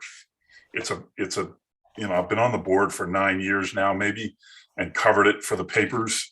It's a process. The state has to come down and look at the bottom. The town has to look at the bottom, meaning the Natural Resources Department, to determine that viable bottom is not being covered with oyster cages. In other words, basically sand and mud with no eelgrass and no life, and you're not taking up space that scallops or quahogs or razor clams or whatever are going to be able to live on. So, you know, I know there are some town research plots, but there is no, from what I understand, there is no excess space that can be doled out. Otherwise, Jeff would have handed those out. That's a key thing, you know. So it's just Ted's plot that's sort of in play here. Thank you, Peter. Melissa? Thanks, Jason. I think for me, the issues is in fact all of the old gear either out or repurposed and now working appropriately. Yes. My other question, and I'm sorry, Ted, I'm not speaking to you. I'm speaking to Jason to clarify for Shab what I'm hoping will resolve. Is that sufficient demonstration of earnest effort to continue to farm this lease, in Shab's opinion and Natural Resources opinion, and or have the other violations been egregious enough to continue to recommend revocation of his license? And then 3, what the plan is for the seed that's there now, if your recommendation is to revoke the license, and what those next steps are. I heard both Matt and Don clearly state that they would like to know what that plan is. So to me, those are the major issues I'd like to have come back to us. And I'm not sure if I summarized that correctly. Don or Matt, feel free to correct me if I missed something. Dawn is shaking her head yes. Yeah. Matt?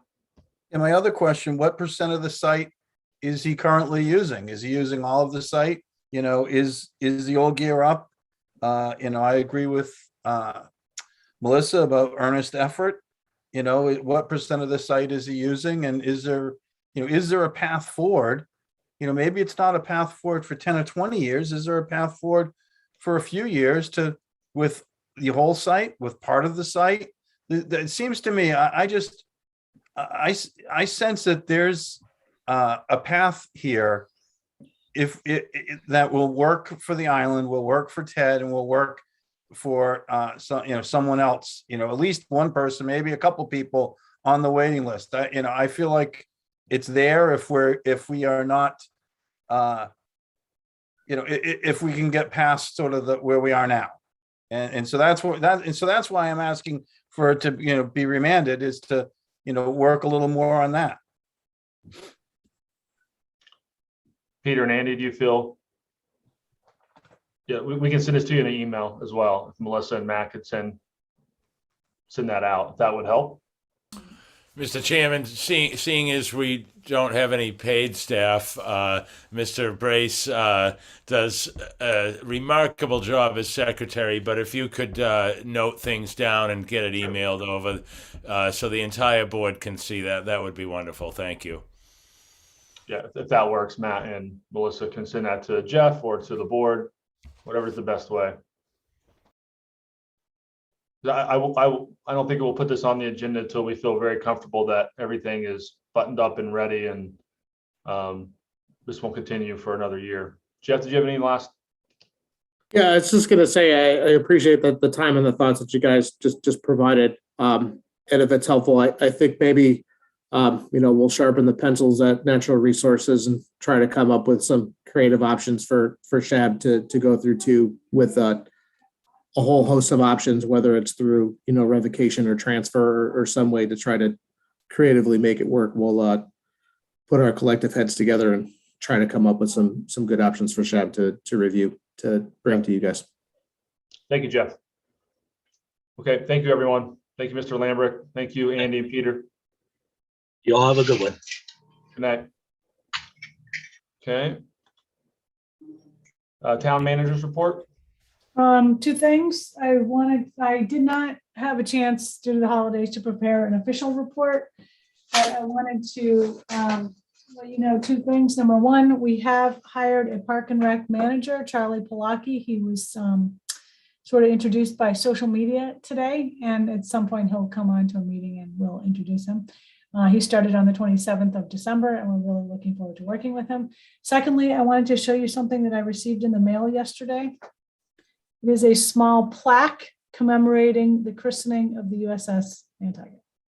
We have one for the keel laying as well, and this will go with it. That is all.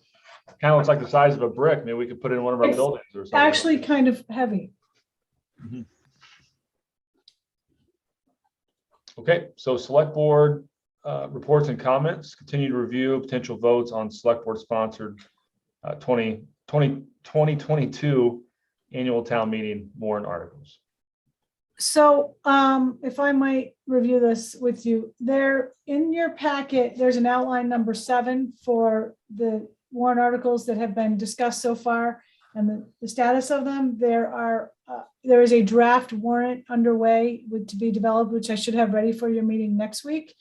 Meanwhile, some additional real estate articles came in the last few days, which I have not had a chance to put into that outline yet, so I'm not really ready to go over them. They are also, some of them, the subject of an executive session that you have tomorrow morning. But I think really what we more wanted to focus a little bit on is a draft short-term rental bylaw, a general bylaw that you all had discussed the concept of at a meeting in, I guess it was maybe December-ish, December 1st, I think it might have been. And town council drafted it. He and I and the planning director and the public health director reviewed it yesterday. Was it, John? Was it? Yes. Okay. And we talked about a few revisions to it. John, I did not have a chance to send around the draft. I'm so sorry that you worked to get to the board for tonight. I just could not get to it today.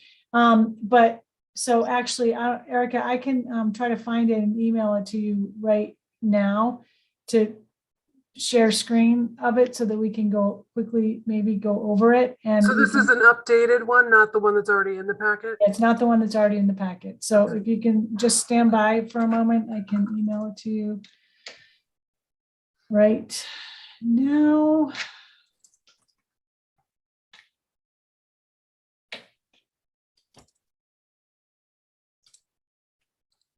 I did, and so John, I didn't even have a chance to re-look at it, but basically, okay, I just sent it to you. Basically, what's in your packet identified a few sort of policy related issues that we went over and think that we maybe have resolved some recommendations on it. So although this document here won't really say what those are, will they, John? No. We changed it since, yeah. So, so John, maybe just review this, and maybe the board members, you all can sort of look in your packet and see if you have any questions about the difference between what's in the packet and this. And I know it's late and you're seeing this for the first time. I don't think it's significantly different. I think generally the same concepts apply. And one of the takeaways, I guess, maybe, is that this bylaw would allow for the establishment of regulations for short-term rentals, which would be adopted by the Board of Health.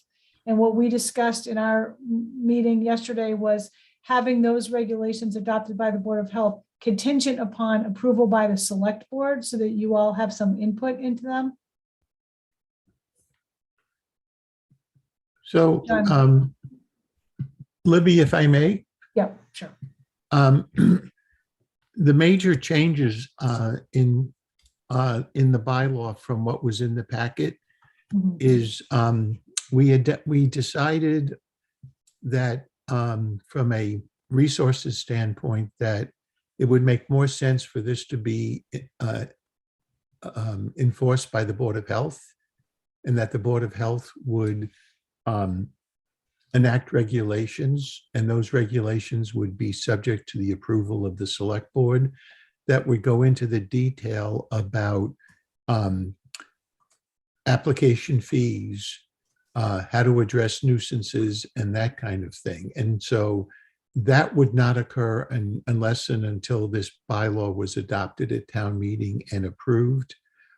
We also discussed, although it's not in the revised draft here, that we would, town meeting would establish another revolving fund at this upcoming town meeting.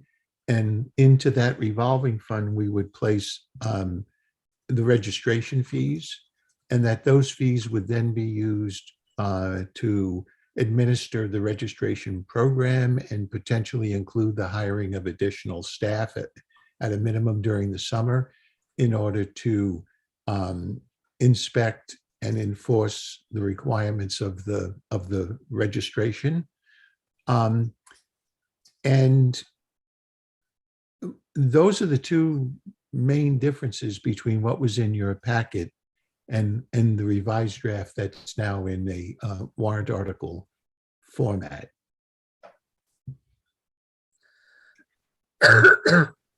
May I ask a question? Sorry, Yeah. I know that we're sharing the Go ahead. screen. Thank you so much, Jason.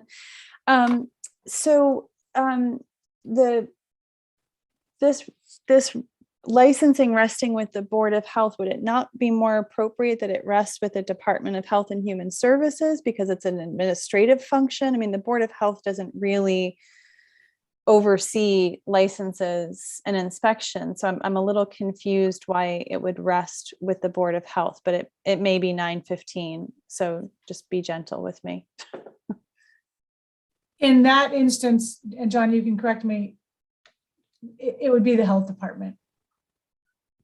That Board of Health would technically, for administrative purposes, mean the health department. The Board of Health's role would be to adopt the regulations, but that's Right. basically it. And then perhaps there might be a hearing for a violation. Gotcha. So essentially what we're saying is we're staffing that department and not putting it with the licensing administrator, that this is a Right. function. Okay, I Correct. understand that. And then I guess with the revolving fund, are we able to make contributions to that from the general fund with any proceeds we receive from the short-term rental tax? Because it would seem to me, that we're seeing this new tax revenue. Why would I'm not even sure that the registration fees are going to be sufficient to handle the administrative obligations that we're now putting onto that. So where there were some staffing concerns initially in the first draft, I think they still exist regardless of where the staff member resides. So, John, you can elaborate on this if I'm not saying it quite right, but the short-term rental funds from the tax would not go into the revolving fund. I don't believe statutorily they can do that. The fees from the certificate of registration that people would be issued would go into the revolving fund. There has to be a connection between the fee and the administrative work that results from the administration of this program. So that is something that we are working on a little bit internally. We ran some very rough numbers yesterday. And just as an example, let's pretend there are 1,000 certificates of registration and they are $100 each.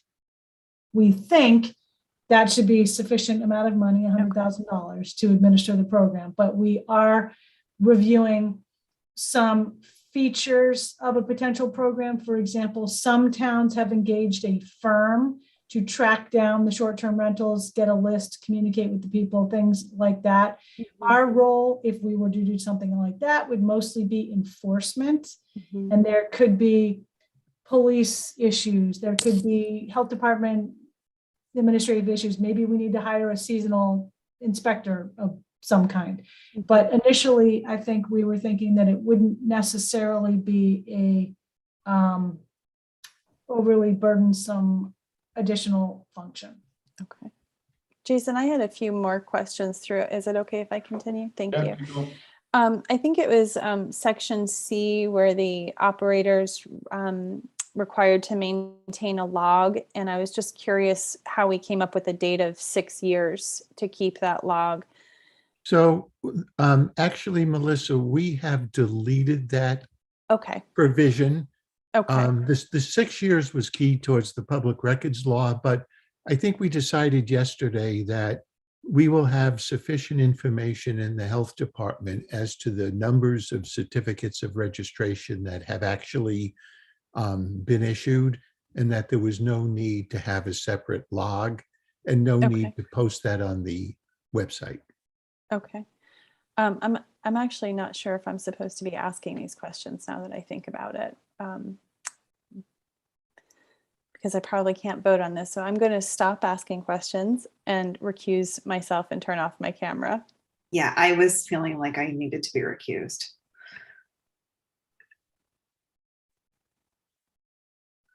Any other questions, Matt and Christy?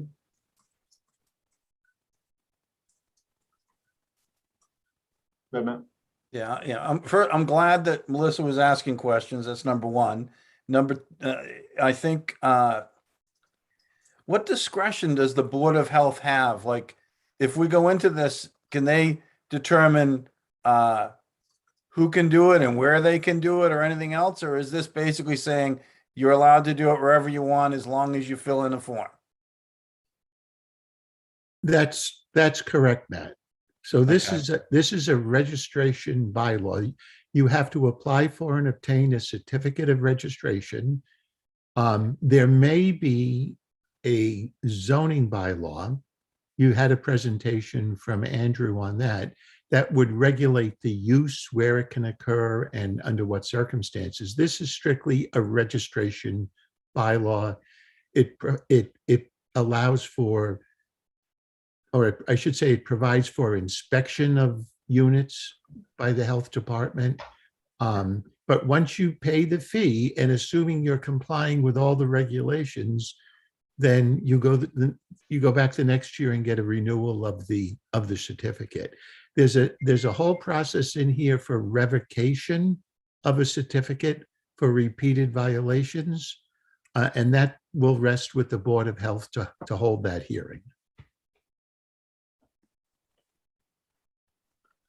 It's just another one of my concerns in all this is one of my concerns is the future. If we make this something that's, happens and is allowable everywhere, and that is sort of voted on through a zoning article or something at town meeting, then there's phasing and grandfathering everything else, and this will not go away. Right now we're in that weird limbo, and I think there's sort of leverage to negotiate and talk to either side of this debate. But as soon as we make this, make this allowable everywhere, sort of how do we go back? In an ideal world, I'd love to do it where it's allowed now and avoid it happening, in all the, throughout the rest of the island. So how do you, it's sort of, how do you, and I'm not sure that this gets us there. I think it's one part of it, anyway. So I think, Matt, they really are two different issues. One is the use, where it's going to be allowed. Is it going to be by right, special permit, whatever?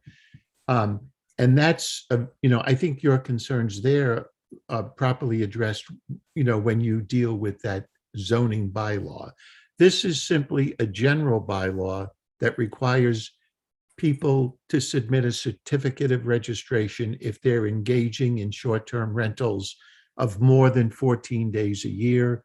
It tracks the definitions in the short-term rental law, and it's a way, as the purpose section states, it provides for the orderly administration of these short-term rentals wherever they may happen to be allowed under zoning.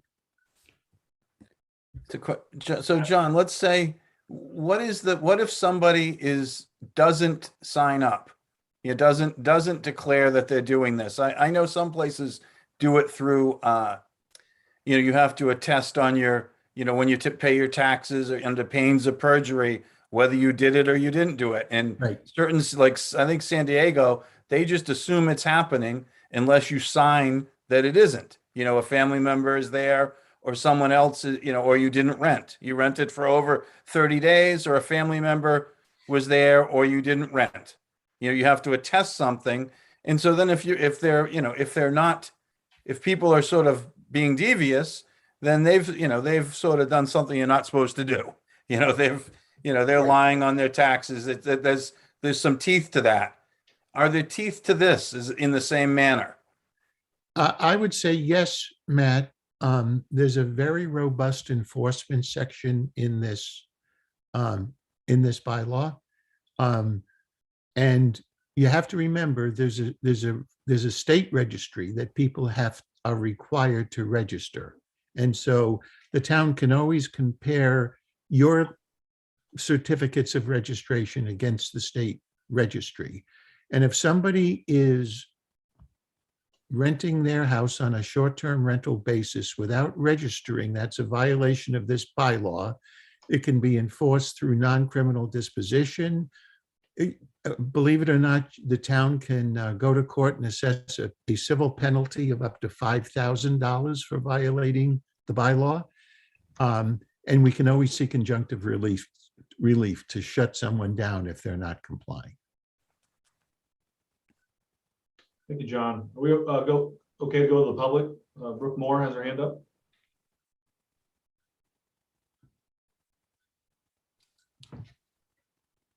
Thanks, Mr. Chair. A couple of questions through you. To clarify Mr. Giorgio's answer to Matt, so that this does not in a way codify all existing short-term rentals from the perspective of the impact of the Styler decision, that still remains in the balance based, as I understand it, based on what you said about permitted use in the zoning bylaw. And my second question would be $5,000 per incident, because $5,000 to someone renting a house at 40 grand a week is not a lot of money. So this does not impact this Styler decision in any way. That's the zoning piece of this, Brooke. Okay. And that needs to be addressed through an amendment to the zoning bylaw. The penalties, as with any kind of a penalty like this, each day that a violation continues is deemed a separate offense, whether it's a ticket or a civil penalty.